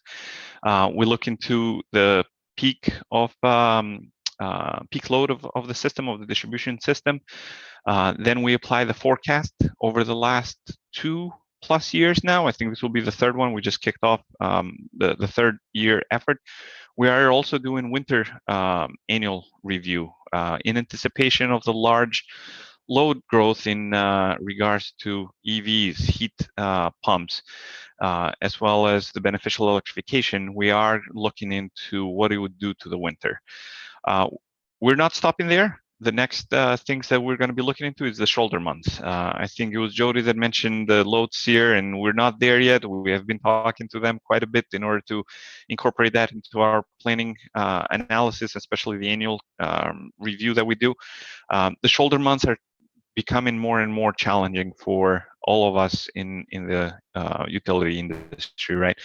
It's around the low load areas, and I know Juan had a couple of graphs in there that showed the low load requirement and high PV output in our system. So we do have, and we are dealing with a lot of cases where we have overload, or we are overloading our system, or inverse power flow that we are dealing with.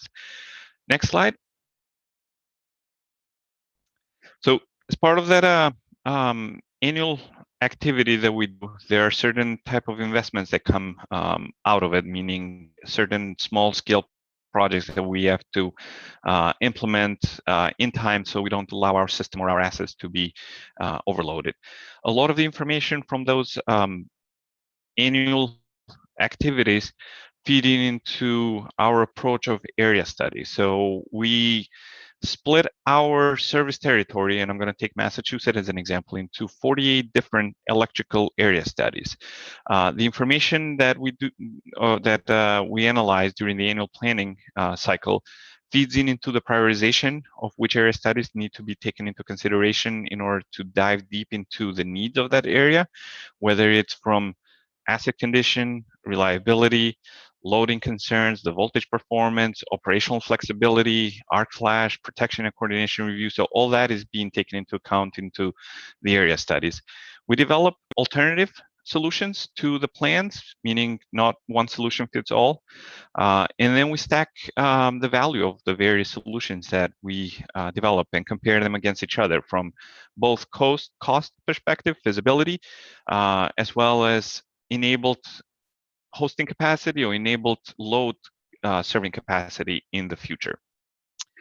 From that, the projects that get developed go through the NWA screening criteria. So similar to the one to Eversource's NWA criteria, we have the same one in Massachusetts and in all of our service territories in the U.S., where we look into various aspects of projects, whether majority if they are load driven or reliability driven. Those go through a rigor screening criteria for NWAs. If any of them pass the screening criteria for NWAs, that's when we start working with third parties to develop the NWA solution. So and we go out to RFPs through our procurement processes to solicit cost for all the NWA solutions that could potentially be viable to address any type of system needs. Then once we receive those back, we start comparing the traditional versus the non-wire alternative solution. And we are looking similar to, I think Jody mentioned, a 10-year outlook in regards to the need or the solution that this NWA would provide. Next slide. This shows the process map of the study, area study that we conduct, right? So as you can see, a couple of things that I wanted to point in here. In the top, we start with identifying the issues, right? And in part of identifying the issues, we look into how those issues violate our planning criteria, how they compare to our standards, take the forecast into account. Then we start developing like the first system analysis and assessment, and we coordinate with various groups within our organization to solicit their inputs, whether they're SMEs from our control centers in regards to the operation of the system, our subject matter experts when it comes to various types of equipment, our transformer experts, our substation breaker experts, our distribution standards and work methods, SMEs are taken into considerations are taken into account when we start developing this comprehensive area solutions. Then we go into the various phases of engineering analysis, the short circuit load flow analysis that we conduct. Then we develop the plans to address the issues, right? Not all plans address every issue. I mean, it is all driven from that planning criteria, and I think that is one thing to point out, that there is there are different planning criteria amongst utilities. Like even between us and Eversource, even though we operate in the same state, we report to the same regulator, there are various differences in our planning criteria, where, for example, we allow our equipment to be loaded to 95% of their normal rating. Our load at risk criteria, we allow for a certain amount of customers to be unserved for a set duration. Usually it's a 4-hour duration at a maximum that we could be allowing the customers to be without power. Then once we select the plans from the different alternatives on the studies, that's where we sort of go to 2 different routes, right? Whether we need to analyze NWAs or whether we put those plans into our investment plans and file them through various rate cases we have with our state, of Massachusetts. On the next slide, I'm going to touch base on other studies that we perform as an organization. Load interconnection studies, so meaning commercial and industrial customers come in with requests of various load sizes, and they do have very aggressive timelines to serve them and to interconnect them. So those are studies that usually happen at a faster pace, and both load as well as DR interconnection studies have a more aggressive timeline, as I said. So those happen at a faster pace, and we sort of carve it out, even though it's done from the same engineers that are doing all the area analysis. We carve out those studies to be delivered at a quicker pace. From a DER and DG interconnection studies, when we have multiple applications coming in an area and also large megawatts in an area, we group them all together and we study them together. So when we develop the solution, one doesn't conflict with the other. So this is the group study methodology that we've been following for the last at least 3 years here at National Grid. And these are also the methodologies that are going into the 2075 plans that we are filing with the Mass DPU right now, where we're looking into the area to develop solutions, not just for how to serve the DR that has applied in a certain area of our service territory, but also what does this mean for meeting the 2050 net zero goals? How can we be serving the EV and the heat electrification load through the same scopes of work that we're developing at the same time to serve our DR customers. One component that I wanted to mention in here too, in addition to the distribution study that happens for all of the DRs, there is a transmission study that is being conducted as well. At National Grid, the transmission planning is done from a separate group, my counterpart, but they work very closely with ISO New England, who drives or who's responsible for the operational of the transmission system in New England. So this is what we refer to as the ASO studies that are being conducted in conjunction from ISO New England as well as our transmission planning group. Other types of studies that we conduct are around specific types of assets, meaning where we set up different programs to replace the assets on a programmatic basis. So, for example, I'm going to take substation breakers as an example. We might not have a need to replace the entire substation or rebuild the entire substation, but maybe it's certain components in that station. And breakers is one good example to look into. So we develop plans and we develop programs to go after and replace substation breakers.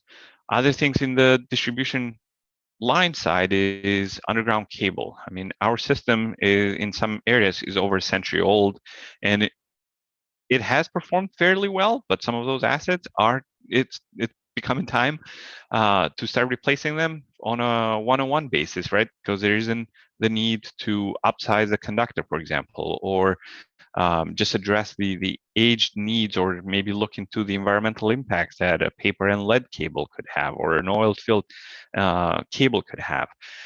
So we develop programs specifically to target specific types of assets that we have in our system.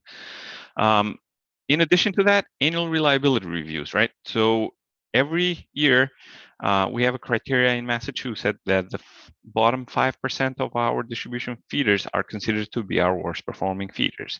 So with that criteria in mind, there are penalties associated with that list of feeders that fall on the bottom 5% if they are multiple time repeaters.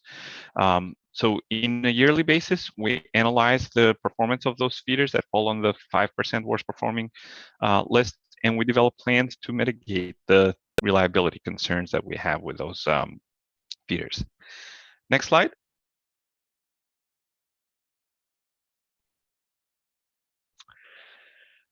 DER. I want to take a moment and make sure that this slide sinks in with everybody in this meeting. Right now in our service territory in Massachusetts, we have already interconnected over 1.8 gigawatt of DER. Currently, we have close to 3 gigawatts of DER, whether those are under study or in pre-application. When you consider the size of the service territory that we have in Massachusetts, and for the most part, we split it between us and Eversource. So about half of Massachusetts is our service territory. The other half is Eversource, with some municipals, as well as one more Unitel utility has a certain service territory. We stack, at least National Grid stacks pretty high compared to other states in US. The one thing that I wanted to point out is the non-residential interconnections that we have. So those are the large-scale utility interconnections in our service territory. It's over or close to 1.6 gigawatt of DR that is being interconnected right now in our service territory, with a lot more coming. The challenges that we face with all of this is, as it was mentioned earlier, our performance of the system, whether it's from a voltage perspective, the transient perspective, overloading our equipment on backflow or reverse power flow, making sure that we have the correct protection system in place to account for that backflow of power from our distribution all the way up to our transmission system. So those are certain things that are taken into consideration. Other analysis that we do as part of like all the DR interconnection is flicker analysis. From a protection perspective, DTT, so direct transfer trips to some of the sites in the event of abnormality, as well as 3V0 protection, which is more on the protecting the transmission system from a backflow of the distribution power flow. Next slide.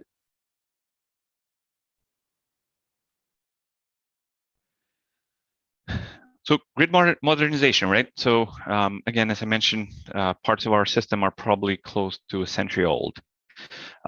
In the way the Massachusetts regulatory environment operates, in addition to our base rates that we have, we file specific plans for grid modernization, and we also have other plans that we filed with Massachusetts Department of Public Utilities around AMI, our EV plan as well. So those are treated as separate plans, not necessarily part of the base rate plans that we filed for investments in our system. So some of the things that we take into consideration when we look into the grid modernization plan, right? So it's the implementation of a ADMS system. So ADMS, Advanced Distribution Management System. We also have various programs that the distribution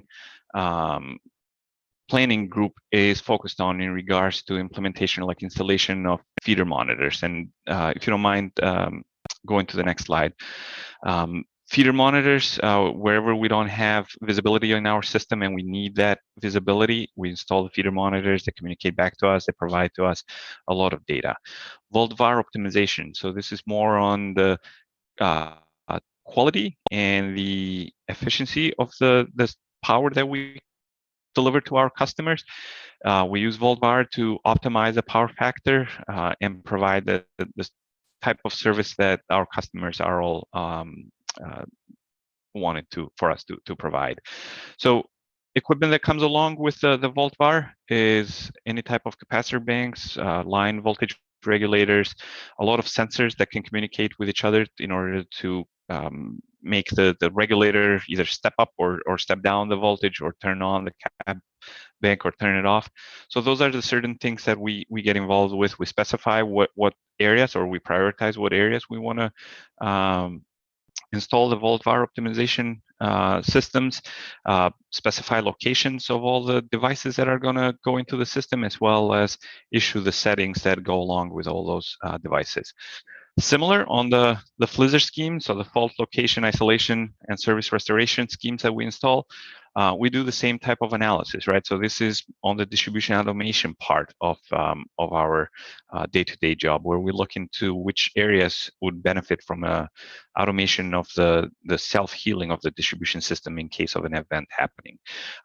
So a lot of reclosers, a lot of feeder monitors are going in order to provide that insight into the system. Then we take that information and we program certain logic schemes in our system. Right now, we're using Orions to do all the implementation of the logic scheme, but the desire is to move all that programming and decision making into our ADMS system. So a lot of the work from the distribution planning aspect of things go into the implementation of the FLISR schemes. Next slide. Elton, I recommend going to the area study example, sure, given time. Yeah, the challenges are the same as described from the other utilities, right? So we can go into the example of the area study. So I'm taking an example of an area study that was recently completed. So Tiverton, Rhode Island, it's the area. It's a small area. On two sides, it abuts the ocean. On the other side, it abuts Eversource's service territory. There is one substation, currently 4 distribution feeders in Tiverton, Rhode Island. The issues that we were trying to address in here is there were asset condition issues with a number of our substation breakers at the substation itself, as well as a lot of normal and contingency overload violations on the distribution feeders. Subsequent to that, we looked into what the area has for DG and what the plans were to interconnect some of the DGs that we had already studied in there. So one of the proposed solutions to serve the one of the DG sites was to install a 5th feeder out of the Tiverton substation. So we utilizing that feeder that was going to be serving the DG, extending it even further, and bringing it to where the load center in Tiverton is. So the load center is to the south of that picture in there, closer to the ocean. The reason for it is during the summertime, when it's pretty hot and there's no breeze coming in from the ocean, the air conditionings are cranking up, and there's a lot of AC load in the peninsula here. So what if you don't mind going on the next slide that shows the map of the current system versus what we did, we utilize that 5th feeder position. So if you look into the list to the upper right of that map in there, the 33F6 is the feeder that we extended beyond the DG site, and we picking up load. So what went into this is Rhode Island, the way it operates, it has a cost sharing mechanism. So depending on the timing of when we're going to be installing or extending that feeder, a certain portion of that cost associated with the feeder going to that DG developer will be paid back to that DG developer because we are using assets that were fully paid from that DG developer and customer in this case. So this is a quick example. I mean, consider of the time, I'll stop here and address any potential questions that might have come up. Great, Elton. Thank you so much. That was very helpful.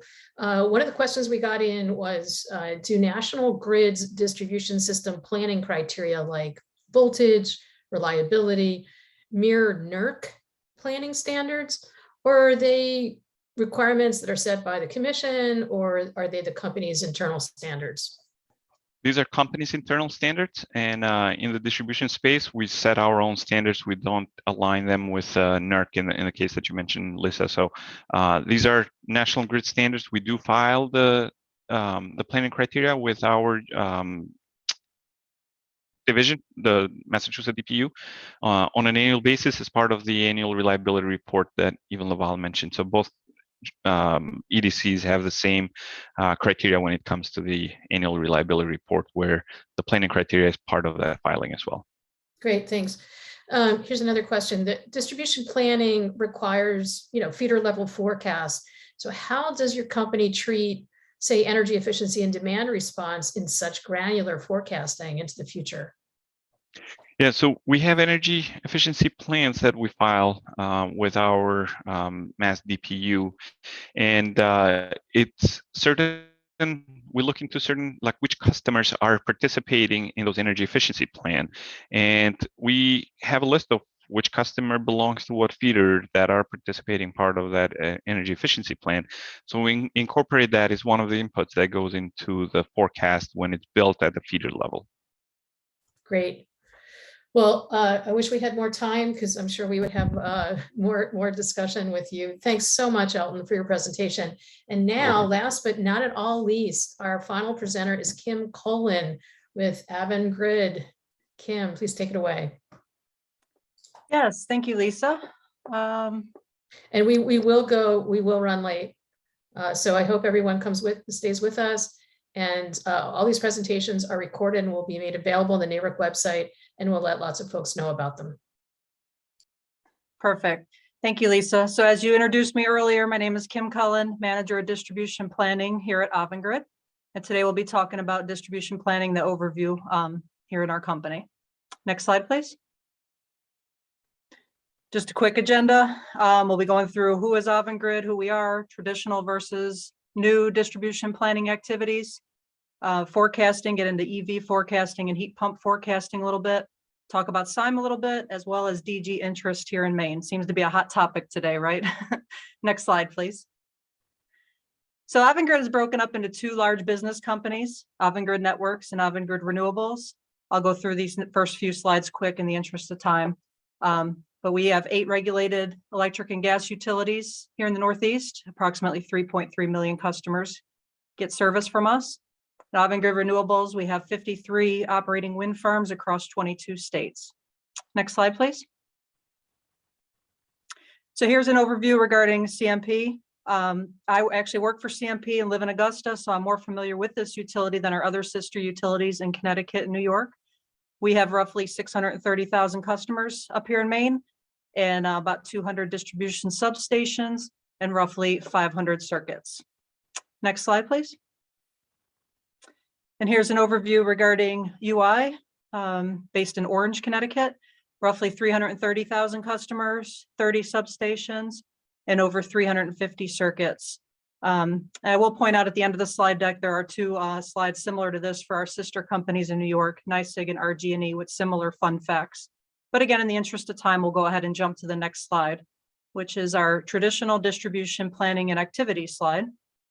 And this shows some of the activities we've done traditionally, historically over the years in distribution planning.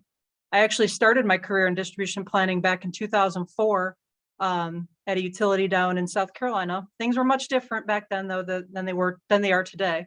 However, some of these items and all these items actually haven't altered much since we started. They're all very important. I'll get into these items in a little bit more detail, though, further into the presentation. Next slide, please.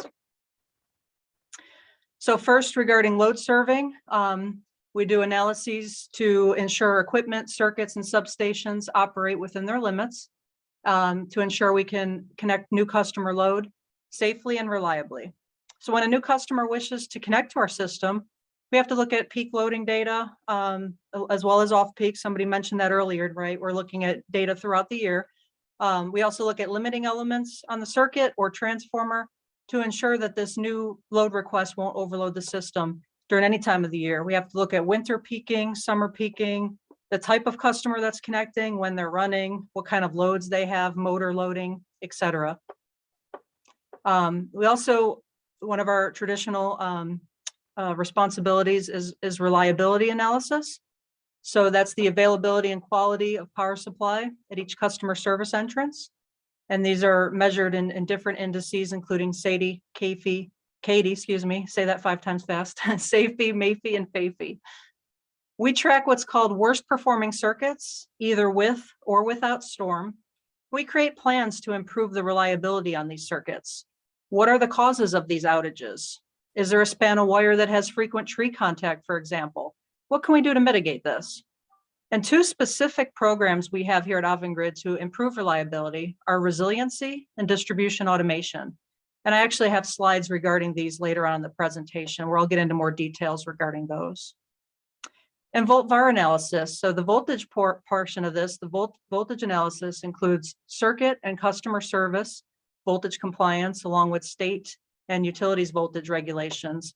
And on the slide there in the middle, we have Ansi voltage ranges at 120 volts. So there's an Ansi range A, which is essentially 120 volts plus or minus 5%. So essentially at your meter base, you want to have 114 volts to 126 volts at the meter base. And that's what we planned for, is that range A. There is a range B on there too, but that's for emergencies only. We don't plan to that. We plan to range A. And if anything's approaching out of that range, whether it be on the low side of the range, which is historical, like the graph there you see on the bottom right-hand side of your screen, voltage is typically higher at the substation, and then it would go lower as you go throughout the circuit due to voltage drop. But as we've been talking a lot today about the system is changing as we know it, and I'll get into some details here later regarding that. But now when you add distributed generation along the circuit, that actually increases your voltage along the circuit. So no longer do you have ranges that look just like that there could be ranges all over the place there along the distribution circuit. And you could have areas where you have high voltage and you have to mitigate that. So we do that via new regulators or changes in regulator settings, etc. And the VAR analysis portion of this refers to power factor correction, and that's obtained by the connection of capacitors on the distribution grid, which produce or inject reactive energy into the system.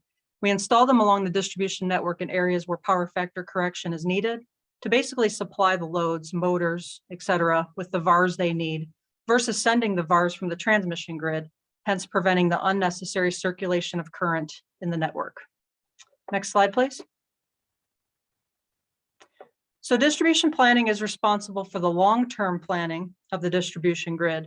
We want to make sure we have adequate substation and circuit capacity. We want to make sure that everything is within that voltage range, as we just discussed. So we do, we look for new projects or how to mitigate issues as they arise on the system. Do we need new substations in areas? Do we need to expand a substation, add a transformer, add new circuits? Do we have to do, or can we do load transfers? You know, transfer some load to a neighboring circuit, either a permanent transferring situation. I know we've talked about N-1 a little bit today with contingency analysis, right? So if we lose a substation transformer or a circuit, can we transfer load to a neighboring circuit to get those customers on as quickly as possible? Those are some wires type solutions, but I'll get into non-wires alternative as well later, but we do have some non-wires alternative solutions as well that we look at here in distribution planning. Reliability, we talked a little bit about that. And again, I'm going to get into that further in a couple slides, but we do, excuse me, look for projects to add reclosers, SCADA switches, line reconfiguring, new circuit ties, et cetera, to enhance reliability on the circuits. And distributed generation, and interconnecting generators to the system. So we study these in distribution planning to make sure we can safely install these on the grid and not to cause any thermal or voltage concerns. And again, I have a slide showing that as well later, showing the DG interest that we're seeing here in Maine. Next slide, please. So here's our resiliency slide describing our resiliency plan. And for this, we use, historically, we use weighted SAFE, including storms, because our resiliency plan is geared towards extreme weather events. We love our trees here in Maine. About 90% of the state is forested. So typically what happens during a storm situation is like the picture you see on your screen there, tree versus poles, right? So what can we do to reduce or eliminate that? And that's exactly what the resiliency plan does. It has two major parts. We look to reduce the number of outages when weather events do occur. So we know we're going to have bad weather. What can we do beforehand to eliminate or reduce outages as a whole on the system? And the second part is when an outage does occur, let's minimize the amount of customers that are impacted, get our customers back online as quickly as possible. So that's the second part of the resiliency plan. And how we do that is shown in the bottom half of your slide there. We look at topology improvements, creating new circuit ties again, so we can transfer load between circuits. We harden the infrastructure. We put up stronger poles, tree wire, stronger conductor, et cetera. And we automate the system. And again, I do have a slide regarding this automation here shortly, but we add reclosers and SCADA switches as needed to get our customers back online as quickly as possible. Next slide, please. So now that we've talked a little bit about traditional distribution planning activities, I want to shift towards new distribution planning activities. So as you see in the slide in green there, we still are responsible for the traditional distribution planning activities that we just discussed. However, there are many more activities that we're also now doing here in distribution planning. Most of these we did not do, or we did very little when I started in distribution planning 18 years ago. So again, we'll get into these details on separate slides here shortly. Next slide, please. So first we'll start with non-wires alternative analysis. So today in distribution planning, when we have an issue that needs mitigation, whether it be an overloaded transformer, circuit, et cetera, we look for different solutions or alternatives that will also solve the problem along with our traditional wire solution, but different than that, of course. So one example of that would be to install a battery energy storage solution. So instead of replacing or upgrading a substation transformer, can we delay or reduce or eliminate the need to replace that transformer, or at least delay it for 5 to 10 years? So when it comes to battery energy storage solutions, we can install them to reduce thermal overloading concerns, similar to the example I just gave, or we can also install them in a microgrid type situation. to be able to fully support a section of the grid when an outage occurs. And just to give you an example of that, we have a lot of islands off the coast of Maine so that are fed from the mainland. So maybe one of the islands wants to become its own microgrid situation where if they lost the main feed from the mainland, can we do a microgrid situation so that they can supply their own power right there on the island until the main feed to the island is restored. So we are reviewing and proposing multiple pilot projects throughout all 4 of our electric opcos for both of these use cases. Regarding non-wires alternatives, I did want to talk a little bit about Maine, and specifically, Maine did pass LD 1181, which is an act to reduce electricity costs through non-wires alternatives. So the state of Maine, through the Office of Public Advocate, hired a non-wires alternative coordinator. And essentially, when CMP proposes a project, the non-wires alternative coordinator requests information regarding certain projects, and they'll get our loading data, they'll get our SIME models, they'll get our reports showing our preferred solution, as well as all the alternatives that we have considered. And they'll also do another analysis. It's a great collaboration with the state of Maine. It allows the non-wires alternative coordinator to also propose other alternatives that maybe we missed as a utility. So there's a lot of back and forth collaboration with them, and it's all overall a great process to come up with the best and least cost solution for our customers, because that's what it's all about. Lastly, on this slide, I wanted to talk about Var Optimization. So we already discussed voltage and Var analysis as a traditional distribution planning activity, which is true. The difference here, though, with Var Optimization technology is that we can install smart devices with communication to better optimize our voltage and Var flow on the distribution grid. So essentially, voltage regulators can raise and lower their voltage throughout the day based on real conditions by seeing and communicating with other devices such as smart meters or AMI meters.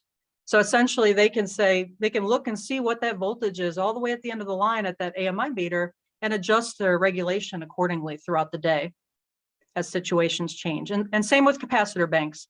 They can turn on and off depending on field conditions at that time.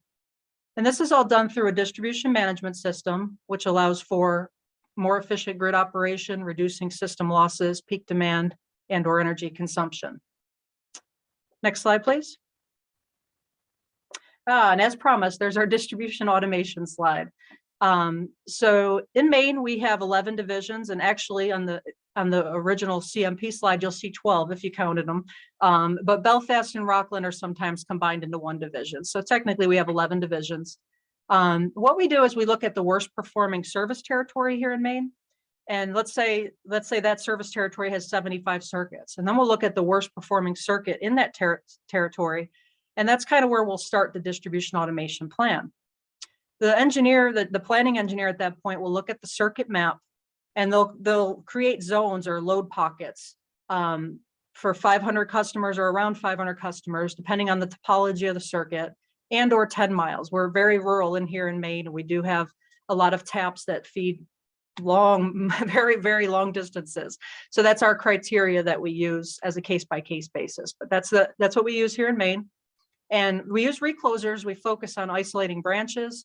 Reclosers must coordinate all the way back to the substation, because as I stated earlier, we want to minimize the amount of customers that are impacted by an outage.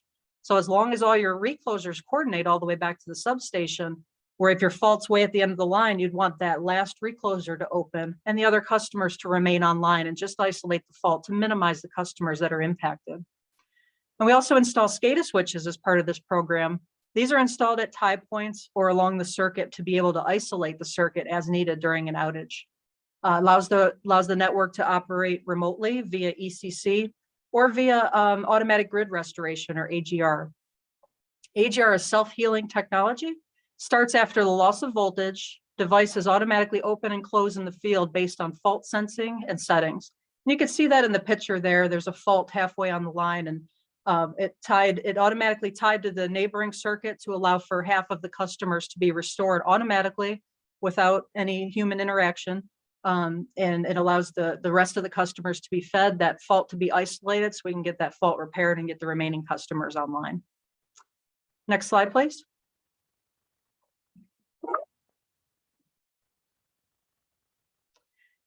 And hosting capacity maps. I think UI in New York has already posted these online, but here I'm showing the CMP hosting capacity map. And actually it's exciting for us because phase 1 is actually rolling out next week for us. We have a demo to our DG developers here in the state of Maine on Tuesday, May 17th for phase 1. Phase 1 is going to show them the hosting capacity at a circuit and substation level. So essentially, when they look at the map, they can click on a section of the map and it will show them how much capacity is remaining at the circuit and also at that substation transformer. Phase 2, we're looking to roll out later this year, which will get more granular and it will allow them to see the capacity on a segment by segment basis. Because as we go down the line, conductor ratings change, there could be voltage regulators, reclosers, et cetera, that limit the capacity there on that circuit. So phase 2, we're looking to roll out later this year that will be have that additional data for our developers. And this is just a quick snip of what it's going to look like. We're going to have it color coded depending on the amount of capacity that's remaining. And when they click on a segment, there's going to be a pop-up box similar to what you're seeing on the bottom right-hand side of your screen, giving the developers different information regarding hosting capacity. Next slide, please. So regarding corporate level sales level forecast, this is completed by our sales and load forecasting team. It's not done today in planning, but they use 3 major inputs: historical sales data, economic assumptions, and weather and calendar data, and essentially use those inputs into statistical models, which allows us to create our corporate level sales forecast. We do it by customer class, so residential, commercial, industrial, and lighting. And I do want to point out, as part of this process, the team does include energy efficiency information from Efficiency Maine Trust here in Maine, and also includes DGs that are forecasted, as well as EV and heat pump data, which we're going to talk about here right now, actually. If you go to the next slide, I think it's on EVs. Yep. So here's our EV forecasting, adoption and load. We started looking at this over the last 3 years or so, because really up until recently, EV adoption, especially here in Maine, has been very light. However, we are seeing an uptick here recently. So on the top graph there, you're going to see there's 3 different scenarios: low, medium, and high. We use the medium scenario, which aligns with the zero emission vehicle mandate here in the state of Maine. This states that 15% of the light duty vehicles will be all electric by 2025. At this time, we don't include medium or heavy duty vehicles in our forecast, but we are working to add this into our future forecasts. And the bottom graph there is showing load forecasting. We use this based on NREL's EVI ProLight tool, which is stands for electric vehicle infrastructure. And the load is allocated to circuits based on current EV adoption trends in the area. Next slide, please.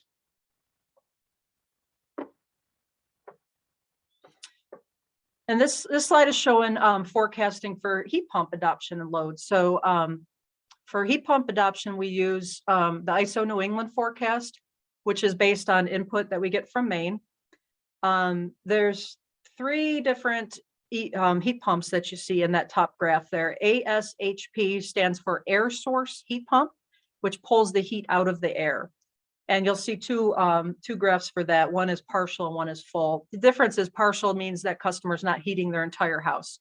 Mostly they'll install it for AC or supplement heat in the wintertime. GSHP is a ground source heat pump, which has a refrigerant loop in the ground. It is more efficient, however, it is more expensive as well than ASHP.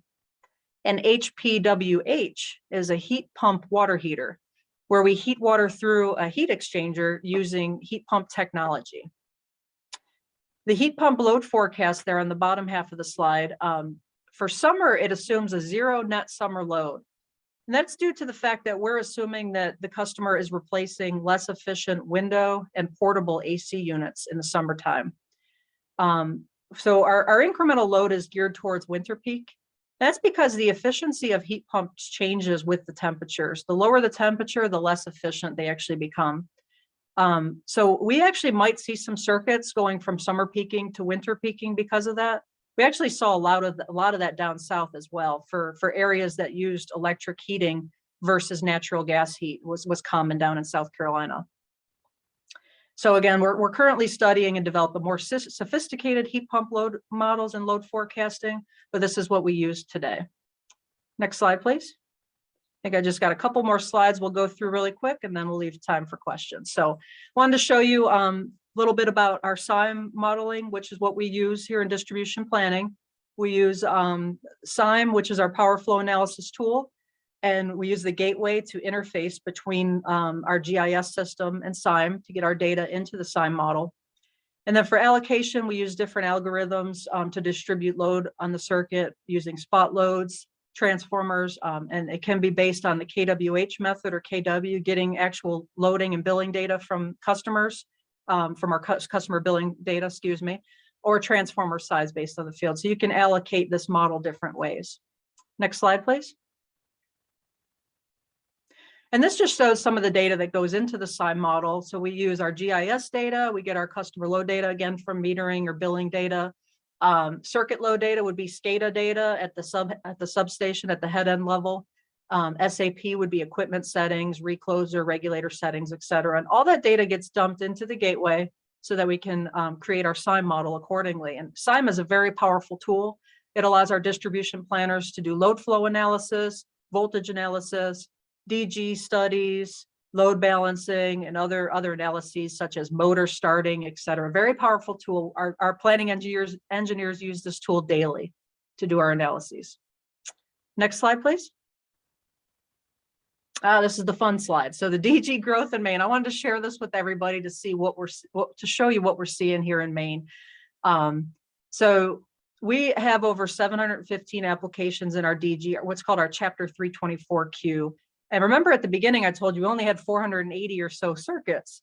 So this is a huge effort we're seeing here in Maine. Some circuits are having 2, 3, 4 projects in the queue. And all of these on average range about 5 megawatts or so, 2 to 5, but most of them are on the higher end, about 5 megawatts. All of them are on distribution grid, excuse me. 1.82 gigawatts, which surpasses our peak load. Again, you'll see that data on the CMP slide. So that's how much DG that we're seeing, DG interest here in Maine. We've done over 518 studies, and my group is heavily involved in that, supporting the needs of nearly 100 different developers worldwide. They're coming from all over the place, showing interest here to connect to our grid in Maine. So far, we have approximately 200 crews, internal and external resources in place. This would be like engineering or field planning and management type crews. But we are projecting the need of 200 construction crews also for this effort. So this is just a huge effort that we're seeing here in Maine. I just wanted to share that with the group today. And I think that's my last slide for the day. So I hope I left a couple minutes for questions. Thank you very much for having me today. Thanks, Kim. That was a really good presentation. Wonderful.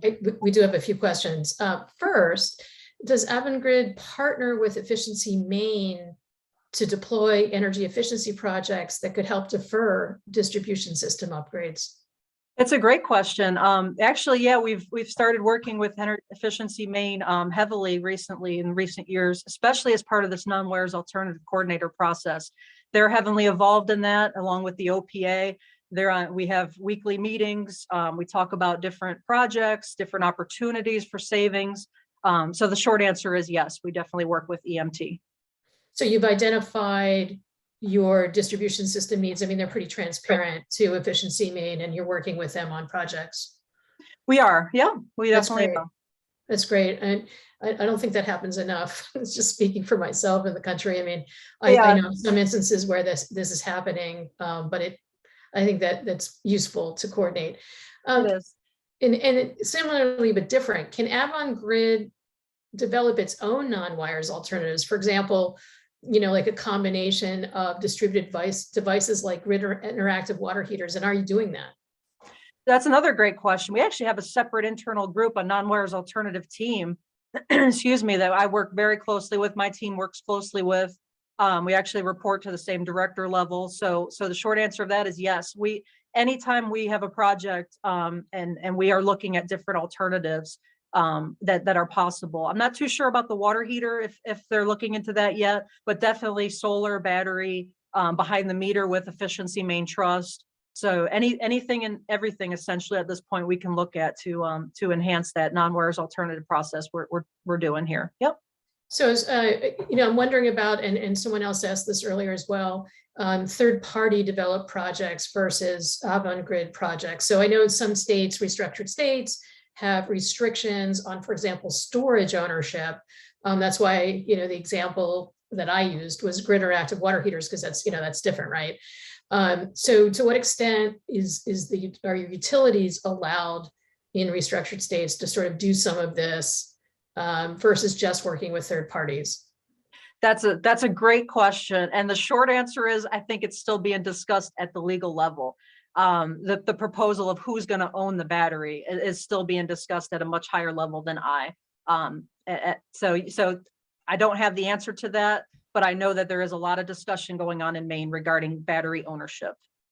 Yeah, and then, there are lots of other distributed, batteries are, as we know, the most common non-wires alternative, either really big single large, battery, or, a combination of batteries. But these other, and again, there are different legal issues in every state, but these other devices that are in homes, like, demand response control devices by the utility, that's it seems like another avenue, and folks were asking about just third-party ownership.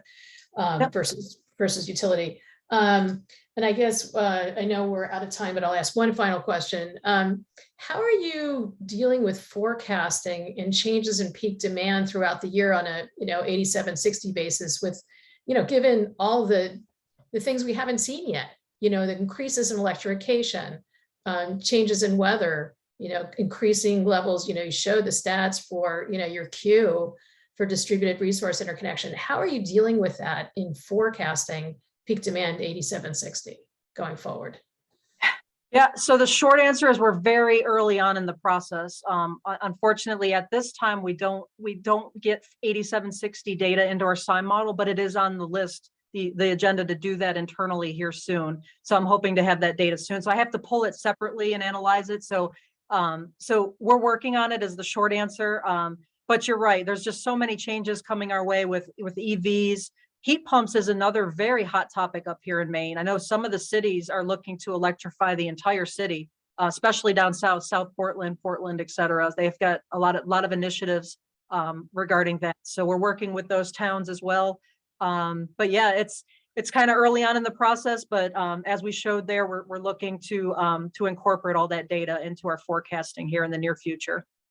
That's great. I want to thank you so much for your presentation. Thanks for sticking with us, all of the folks on the webinar. These are all recorded. NARUC will be sending out a link to the recording, and also reminding you about the evaluation survey today. It's just 2 simple questions. I want everybody to remember that our next training session is on the 19th, which is about paying for and allocating costs for distribution system investments. A terrific panel of 4 presenters, and I hope you have registered or will do so. So we'll see you again on the 19th of May. And Jessica, any parting words?